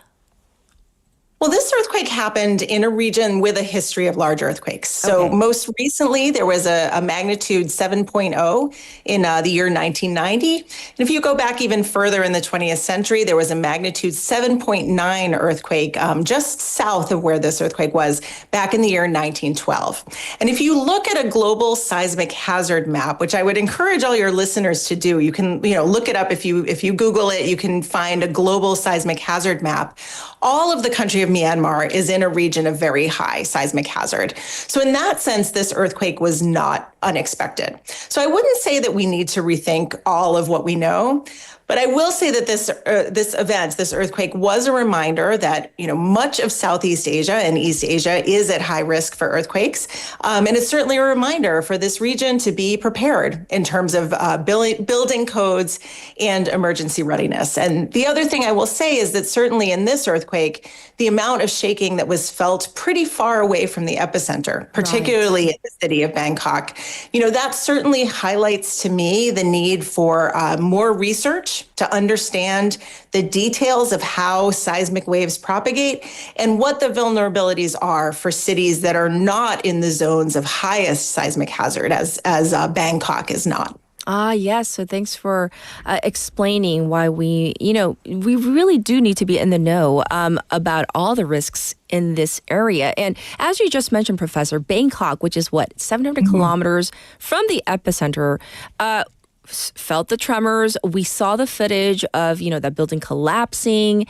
And I mean, does this mean that a larger, more devastating quake in the region could happen anytime soon? And from what I understand, I know this is a separate part of the question, but, it was pretty shallow from what I understand, right? The epicenter? Mm-hmm. That's right. Yep. About 10 kilometers. So really quite shallow.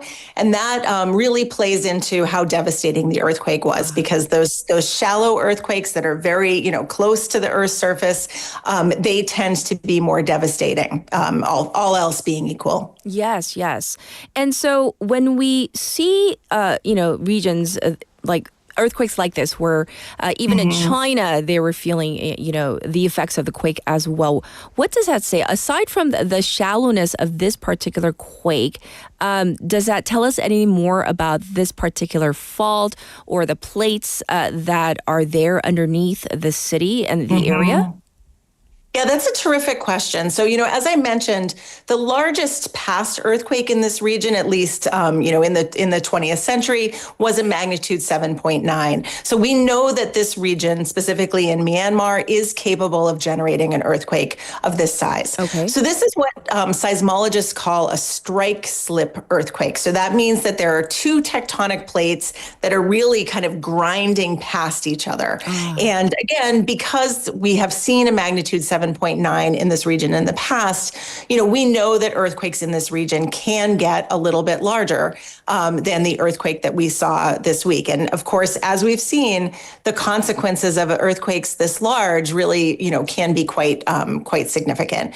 Now, thinking more broadly about Southeast Asia and East Asia, much of that region is surrounded by what seismologists call subduction zones. So these are areas where two plates come together and one dives beneath the other. So examples in the region include the Sumatra-Andaman subduction zone. So that had a magnitude 9.1 earthquake back in 2004 with a devastating tsunami. Right. And then, examples include the Philippines subduction zone and the Japan subduction zone. So subduction zones, these are the tectonic settings that can host the very largest earthquakes, so magnitude 9 or greater. We don't expect an earthquake quite that large in Myanmar because that fault is a strike slip fault where the plates are moving past each other. But certainly the larger the region of kind of Southeast and East Asia is quite vulnerable.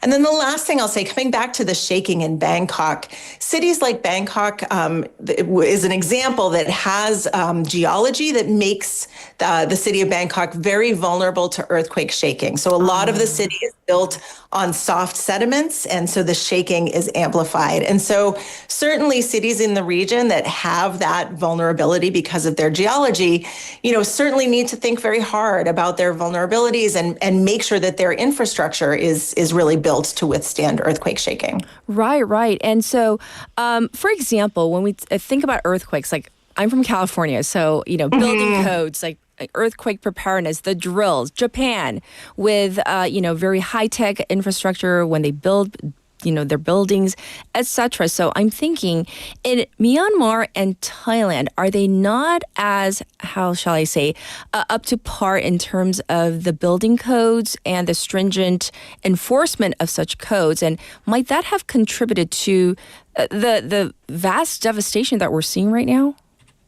Yes, that's absolutely the case. And, as a California native, you know this very well, right? That when you live in a place that's vulnerable to earthquakes, you have to be prepared. And that means both us as individuals knowing what to do when we feel earthquake shaking, but also in terms of the infrastructure. And one thing that makes some regions of high, seismic risk that are in these, on the edges of tectonic plates, one thing that makes them vulnerable is the quality of the infrastructure. And a prime example of that is what we saw back in the year 2010 in Haiti. So in Haiti, there was a magnitude 7.0 earthquake kind of directly beneath the city of Port-au-Prince. So the 7.0 is actually quite a bit smaller than the 7.7 that Myanmar experienced this week.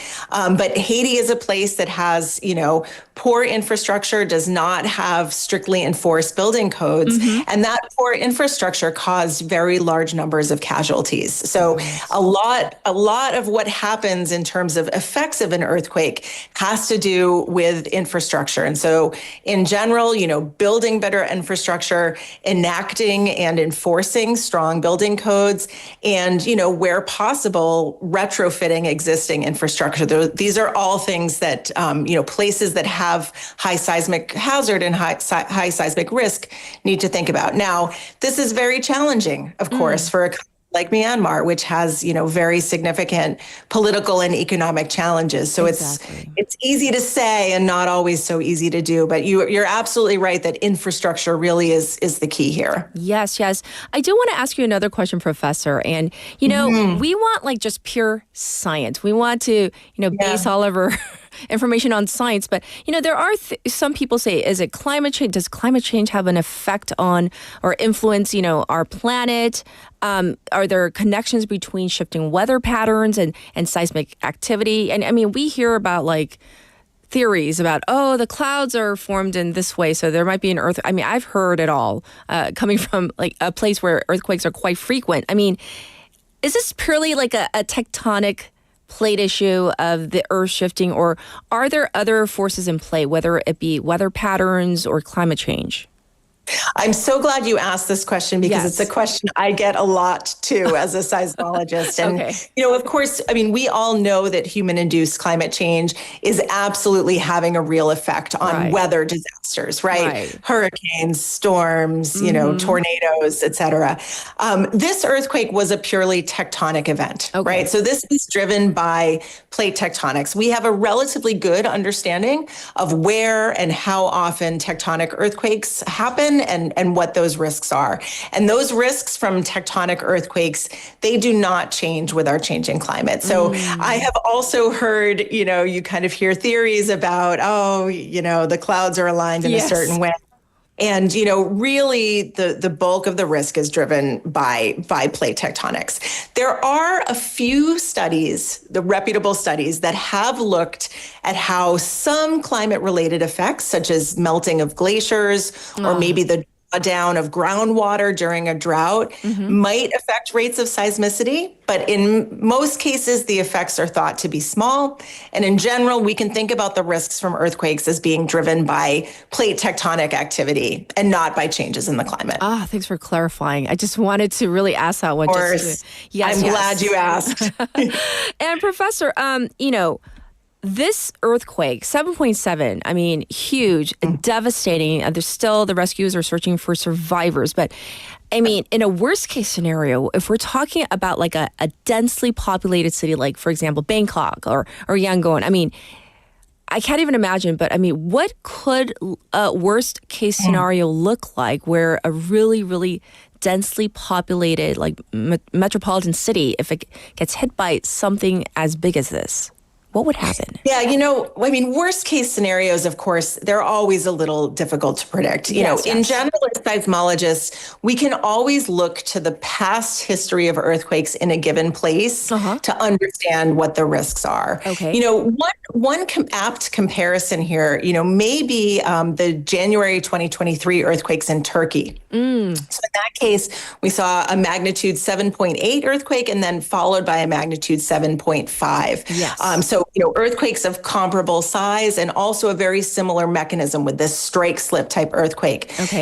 Those, unfortunately and very tragically, those earthquakes caused about 50,000 fatalities in Turkey and Syria. Now, I'm not saying, of course, the regions are not directly comparable, and I certainly, very much hope and pray that we don't see casualty numbers that high from this earthquake. Absolutely. But, those, we can look at similar earthquakes in regions with, similar challenges with infrastructure and at least get a sense for what the risks are. And again, we know this region is prone to large earthquakes that can cause high casualties, extensive damage, and significant economic losses. So, we know that the risks are there, and we know that the seismic hazard throughout Myanmar is very high. So certainly that is a concern. For a final wrap-up question today, Professor, I mean, we as lay people, I feel like all we can do is be educated and be prepared. And I do remember, like, our school, we used to do, like, monthly earthquake drills. We would literally, duck under the desk, and then, we would literally, after, announcement came on, walk out into the open field, and we would practice this so that our bodies, like, we would just do it by second nature.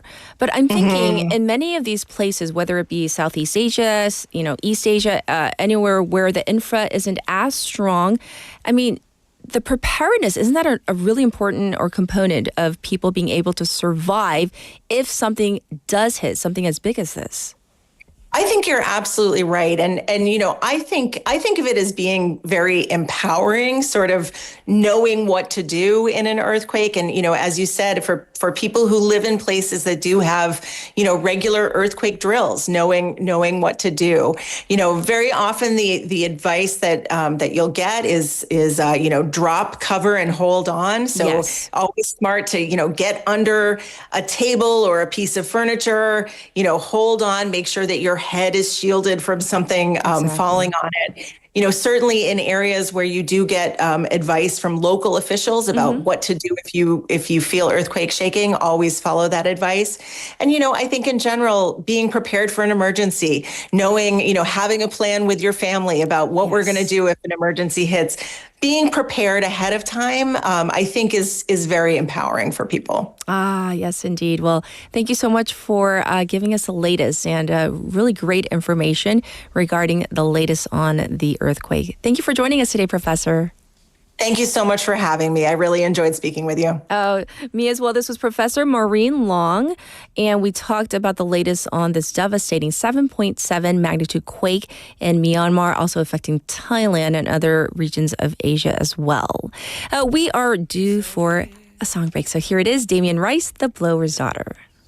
Like you said it would be, life goes easy on me most of the time.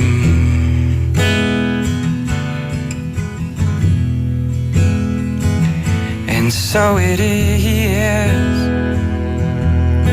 the shorter story.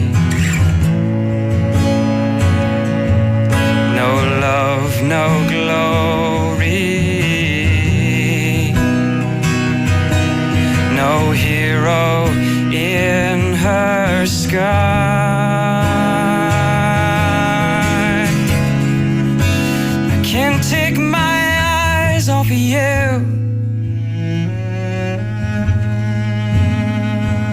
I can't take my eyes off of you. I can't take my eyes off of you. I can't take my eyes off of you. I can't take my eyes off of you. I can't take my eyes.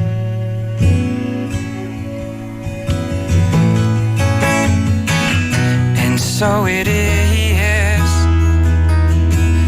just like you said it should be.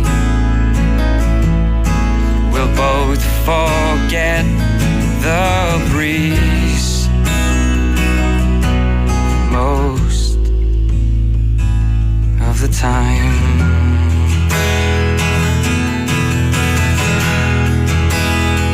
And so it is, the colder water, the blower's daughter, the pupil in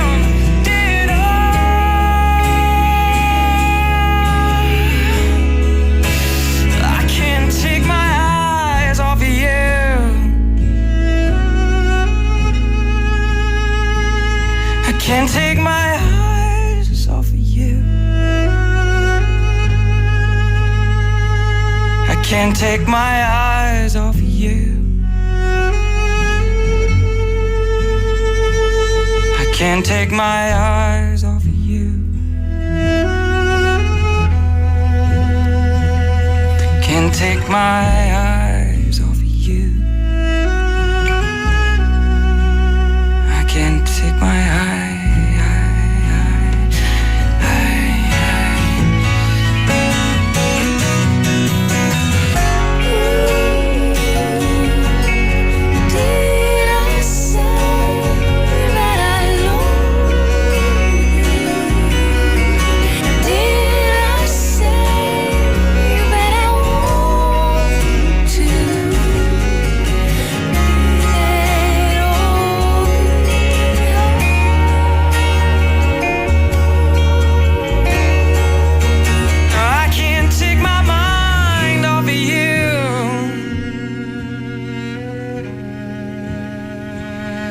can't take my mind off of you. I can't take my mind off of you. I can't take my mind off of you. I can't take my mind off of you. I can't take my mind. My mind. My mind. Till I find somebody.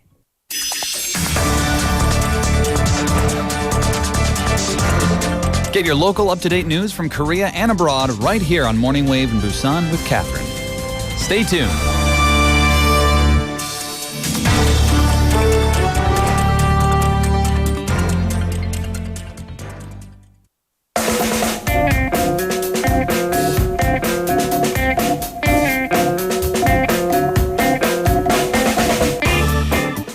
Guess who's here? We have Bonnie here for The Help. Good welcome, morning. welcome. Good morning. Can you believe it's April? It's like, No. It sounds so weird saying it. No, I feel like it's December. I feel like we just barely started 2025. Yeah. And here we are. I'm still stuck in 2020. I don't know about you. I'm catching up. I remember we were talking about Feng Shui. Yes. And 풍사 in Korean. 풍수, sorry. 풍수, Feng Shui, last week. So we're going to continue our discussion. Yes, now. we're going to go part 2 because there are so many things to share. Yes. And I don't want to keep any of these from you guys. So I'll just do a quick recap of what Feng Shui actually is. Yes. In case you missed last week, it's an ancient Chinese practice that focuses on harmonizing individuals with their environment. Right. And we balance the flow of energy. So while you balance your energy in your home space and how you live, then flow can come into your life, bringing you in harmony and peace and happiness. So I was giving you guys tips on how we can do this in our home. How we can feng shui the design of our living space, because that's where we spend a lot of our time. Yes. So I'll do a quick recap of what I covered last week, which was the first step was to declutter and organize, look at the things and get rid of things that don't serve you any purpose anymore or joy. Use a bagua map, and that bagua map was to determine where to place your furniture and decor that's going to enhance those areas. Yes. And then we balance the 5 elements. And in case you forgot, those 5 elements are wood, fire, earth, metal, and water. Yes. So we want to balance all of these 5 elements, not have too much one or the other. And each of these elements also coincides with a different shape, different colors, a season, and different areas of our life. That's right. We want to optimize our entryway. So when you walk in the front door, that is the mouth of your chi or your energy flow. Yes. So you want to keep it clean and welcoming. So After maybe, you said that, I had my family. I said, you need to put all your shoes in the shoe closet because Bonnie said so. Yes, no clutter. And so my family's like, who is Bonnie? I was like, you apparently have not been watching YouTube. You haven't joined the cult yet, Yes, huh? yeah, you haven't. And so, I told them, there's a reason we have a closet for shoes. Put them in. Yes. So if you think about it too, the first thing you walk in, when you walk into your home, is the first thing you see. That's true. So if you have a bunch of clutter and mess there, it kind of brings this cluttered energy that you're bringing into your space. Right. Yeah. So you want it to be nice and clean and organized, especially if other people are visiting your home too. Yes. You want it to be nice and welcoming for them. Okay. So I added, it's a little difficult in Korea. We don't really have a lot of doormats that we use, but still you want it to be clean. And if you want a little bit well lit. Yes. So having a light fixture, if it's broken, fix it. Get on it. Have some good lighting. Okay. The next step was arranging your furniture thoughtfully. So in your living room, arranging your seating in a circular fashion. If you forgot, the commanding position. Yes. So this commanding position is important in Feng Shui because it is the space that has the most energy and that you want to spend the most time in. Okay. So in a room, it is the place that is furthest away from the door, but not directly in line with it. Yes. So a little bit diagonal, so you can see the entryway, but you're not directly in front of it.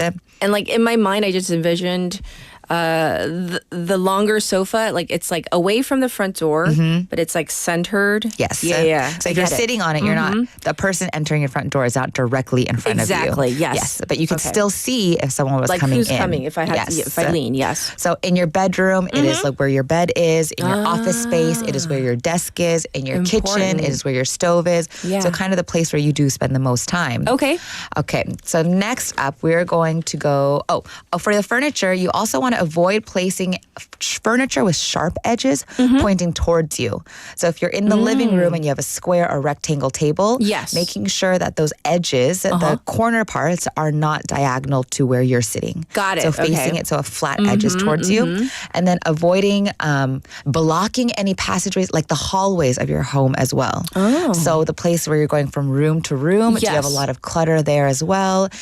Is there a lot of stuff on the ground? Are you storing things there? So maybe moving those things out of the way as well. Out of the hallway. Clear hallways. Got it. Next thing is using mirrors wisely. Mirrors can expand our space and attract positive energy. Okay. So you do not want a mirror to be facing something drab or not that attractive. So you want to place a mirror that reflects beautiful views or light. So across from a window or across from maybe a zone that you have lots of plants. So you don't want to place the mirror directly across something just not that attractive to see. I see. Okay. You're expanding that space. You want to reflect so you want something that, pretty. Yeah, you want that space to be very beautiful. You want to bring in natural elements into your home. Such as? These are things like plants, water features, natural materials that create a refreshing environment. So if for plants, you can choose air purifying plants as well. So these are things like lucky bamboo plants. Yes. Snake plants are great for this, and they're very vibrant. They also are very easy to take care of. Also, if you cannot put a real water element into your home, pictures of water also work. A nice peaceful painting or picture of a nice serene ocean scene. I have a question for you. Tommy asks, are humans not, included in the whole 5 elements thing? He wanted to know. Not the 5 earth elements. Not no. the earth. Oh, okay. Yes. So that's your answer, Tommy. You're not an earth element. Yes. Sorry, you might Tom. be elemental, but just not of earth. Okay, got it. There you go. The next step, thank you, Tom. Good question. The next step, we want to amplify the energy in the commanding space. So decorate those spaces I was talking about that bring you joy and represent positivity. So these are the color choices, decor, lighting are very important here. Okay. And then for your work or study areas, important. You'd want the desk to face the door or wall with a solid backing. So you don't want a window behind your desk. Oh, no window behind the desk. Yes. That makes the energy flowing out of the window. So you want the backing to be solid. Okay, so walled if you can. Yes, and you want to add elements like plants, crystals, and any motivational symbols that are going to give you a motivational boost to your career or to your work.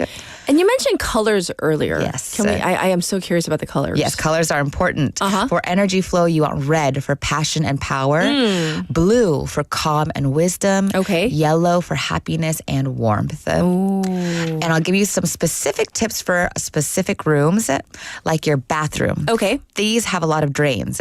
So this can be a source that depletes your energy. So to minimize this, keep the door closed to the bathroom and also keep the toilet seat down, the cover down. Yes. Water represents the flow of wealth, so you don't want to be flushing all that wealth down the toilet. Yes. Your bedroom also, this is something that we were talking about earlier. Avoid putting things under your bed. If you have to put things under your bed, such as storage, make them soft bed-related things like sheets and blankets. Also, a common mistake is putting the bed under a window, which enables a lot of energy to flow out. Same thing like the desk. So if you have to put the bed under the window, putting something like curtains behind it or having something like a bed frame behind it as well. So you're not right underneath that flow of energy. Right, and plus like that draft, you're just going to get sick all the time, right? Yes, that as well. Also, no mirrors facing the bed because I guess this can disrupt your sleep. You want to use soft colors, calming colors in your bedroom as well. And then I mentioned the living room earlier Sure. and the placement. So the reason that you want the seats to face each other is because you want to encourage conversation and connection. And you also don't want the back way to the entry. So you don't want your back to be facing the entry. You always want to be able to see if people are coming into your home. Exactly. And then the last area is our kitchen, okay. which is very important. Yes. This represents wealth and nourishment. So you want to make sure your fridge is clean. Everybody out there, do you have expired things? Do you have moldy things in there? Is your fridge nice and tidy? Yes. If not, yes, Catherine. I can yes, say it no. is. I can say She's yes confirming. because I'm not the one who did it. My daughter actually, like I mentioned to our listeners, did a deep clean of my refrigerator, and I've just been trying to maintain that. Oh, yes. So, but it's Very important, important. and I feel good. It's because she checks every time she comes home. Yeah. And I'm like, here it is. And if you don't have a daughter checking up on you, still, this is for your feng shui energy, for Do it your for wealth. yourself, yes. Do it for yourself. Yes. So all of these tips are from spruce.com. So if you would like to get a more in-depth view of what you can do to your home to feng shui it and bring in good energy, go check them out. Yes, so 풍수 once again in Korean. Check it out. As Bonnie said, thank you so much for giving us more about feng shui and how we can incorporate it into our real lives. You're welcome. All right, we'll check in with you next week. Thank you, Bonnie. Thank you. And with that, can you believe it is already time to wrap things up on this very 1st of April. So let's get to our final song, 장구경아, whom you know very well. Passed away on this day, right? 1,000 Dreams of You, wishing you nothing but the best. Bye, everybody.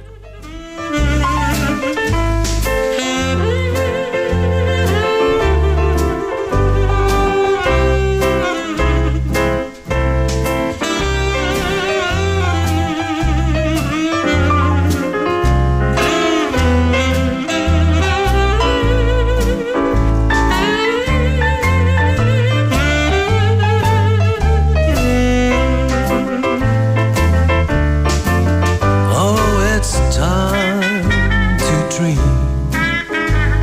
1,000 dreams of you.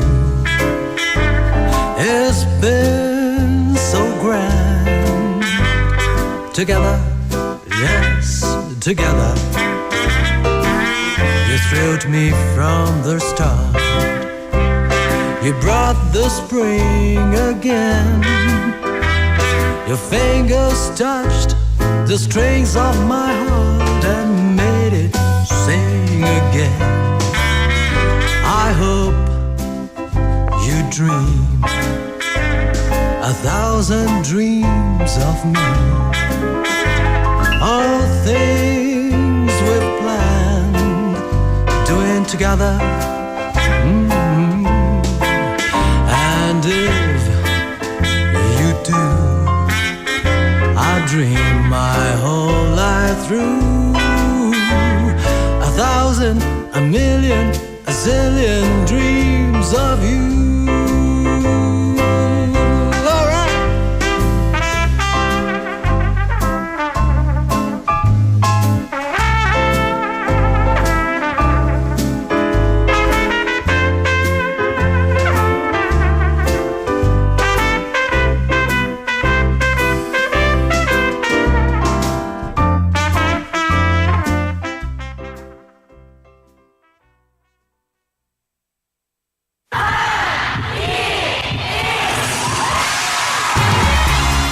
부산의 축제 어디까지 즐겨보셨나요? 과거와 현재, 미래가 공존하는 항구도시 부산. 이곳 부산은 계절을 물들이는 다양한 축제로 늘 풍성합니다. 봄의 시작을 알리는 봄꽃 축제부터 부산의 여름을 만끽하는 바다 축제, 전 세계 영화인들이 모이는 부산국제영화제와 새로운 시작의 해맞이 축제까지. 부산의 축제는 우리의 열정을 가득 담고 있습니다. 바쁜 일상은 잠시 뒤로하고 특별한 시간을 선물 받는 바로 이곳 부산에서 우리의 삶은 축제가 됩니다. 축제로 하나 되는 부산, 여러분은 어떤 축제를 기다리시나요? 이 캠페인은 대선공익재단과 BFM 부산영어방송이 함께합니다. 오늘 부산 지역 미세먼지는 Air quality in Busan is currently really bad. High fine dust concentrations are Taking a look expected at the today. fine dust levels fine dust level is getting higher. So, this is what we can do to protect ourselves from the growing level of fine dust. First, check out the fine dust level before you go out, and make sure to wear a mask when the fine dust level is high. Also, don't forget to wash your hands when you return home. Even if the fine dust is not visible, it doesn't mean your hands are clean enough. Lastly, follow the alternate no driving system to reduce the fine dust from cars. These are very simple yet powerful ways to protect ourselves from the fine dust. Let's all take part in this campaign and stay healthy. This campaign is brought to you by BEFM, 부산영어방송.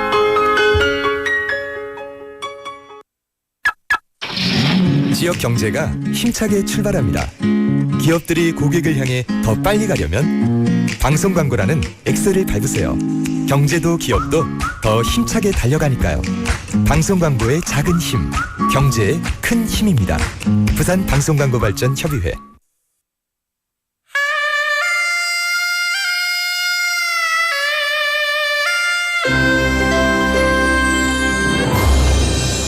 The time is now 9 o'clock.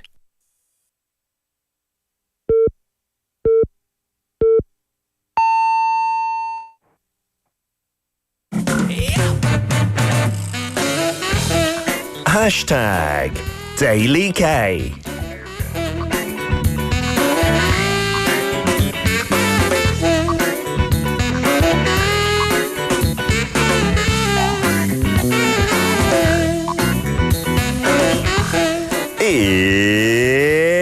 It's Friday, April 1st, 2025. I'm just kidding. It's Tuesday, April Fool's Day. I'm your host, Peter Bint. These days, if you look at the bestsellers in major bookstores in Korea, books about artificial intelligence stand out. Our senior writer is obsessed with it as well, so it's probably going to feature on the show a lot. That's how much of a hot topic AI has become if you look at the booksellers. So I asked AI, how should we live in the age of artificial intelligence? And this is the answer. Since the outside world is changing so rapidly, it's even more important to understand yourself. Questions like, who am I? So you don't lose direction or become shaken. What a great answer. I hope you too won't lose your own compass amidst the waves of change. Now, here's a hint on today's hashtag. Give it a guess.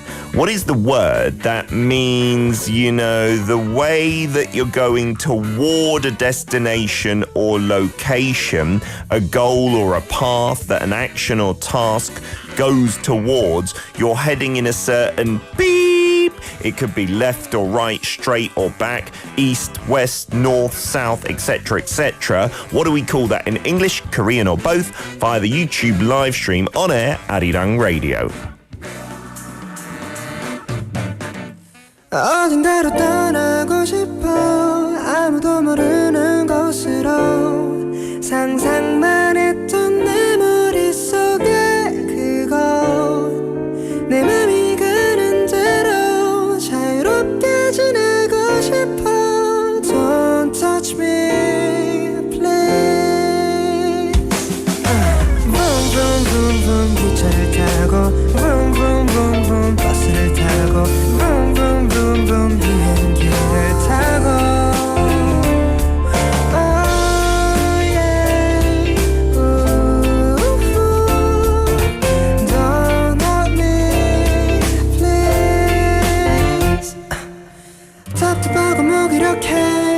하루하루가 침지루해 요즘 내 마음이 참 그래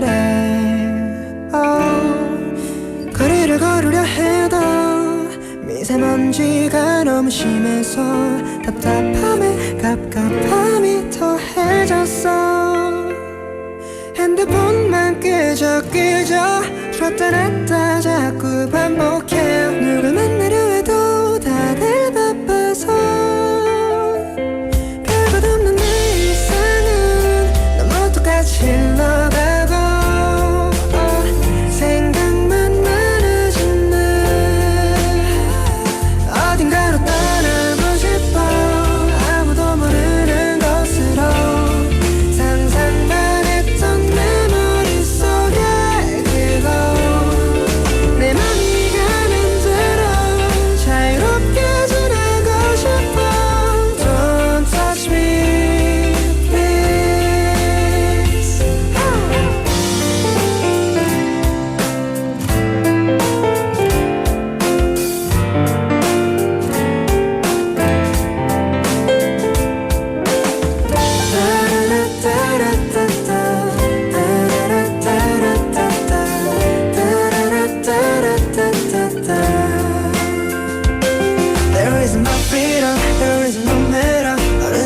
신경 쓸 필요가 없어요 Wherever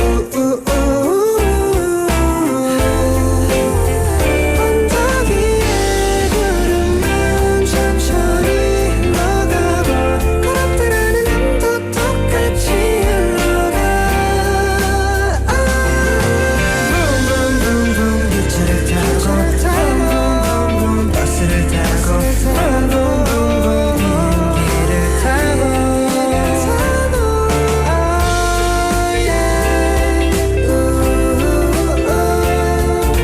Don't touch me, please. Don't help me, please. Don't Touch Me Please, spelt PLZ for the song title stylization from Chan there, kicking off the April Fool's edition. But we're not going to be like Lena's show and mess around. We're serious. We're #DailyK. April Fools. No, there is nothing in store along those lines. I do promise. We are not going to mess with you much today. No, at all. One more time with the hashtag hint then. What do you call the way that you are headed, I suppose, to a destination or location physically or figuratively as well? Let's check it out on the YouTube live stream. Who do we have on board? I see it's Hartley from Maryland with direction. Bo, Clara, Stacy, Lita, Benny, Siska, Steve, Matta, Annie, all going for the same in English. Then in Korean, we've got guesses from Mr. Saunders, Steve from San Fran, Annie in Singapore, Benny in the Philippines with Pangyang. And then Steve also goes for Mokjok. Mokjok is more of an aim in terms of something figurative, but Mokjokji can also mean you're aimed for destination. Good shout for that, but it's not Mokjok. Ben says, don't dare to believe Peter on April Fool's Day. Hey, I'm a stand-up gentleman. How could you say that? Let's unravel the scroll, the jokja in the studio. Ba-ba-da-ba-ba-ba. Yes, it is. Pangyang or direction. Let's take a look at this in terms of the hancha behind it. So it is pangwi pang and then 향할 향. 향하다 means to like head towards somewhere, right? So it's just pangwi that we need to take a look at. That is a bearing or point of the compass, like which or location. So bearing and heading towards a bearing, I suppose.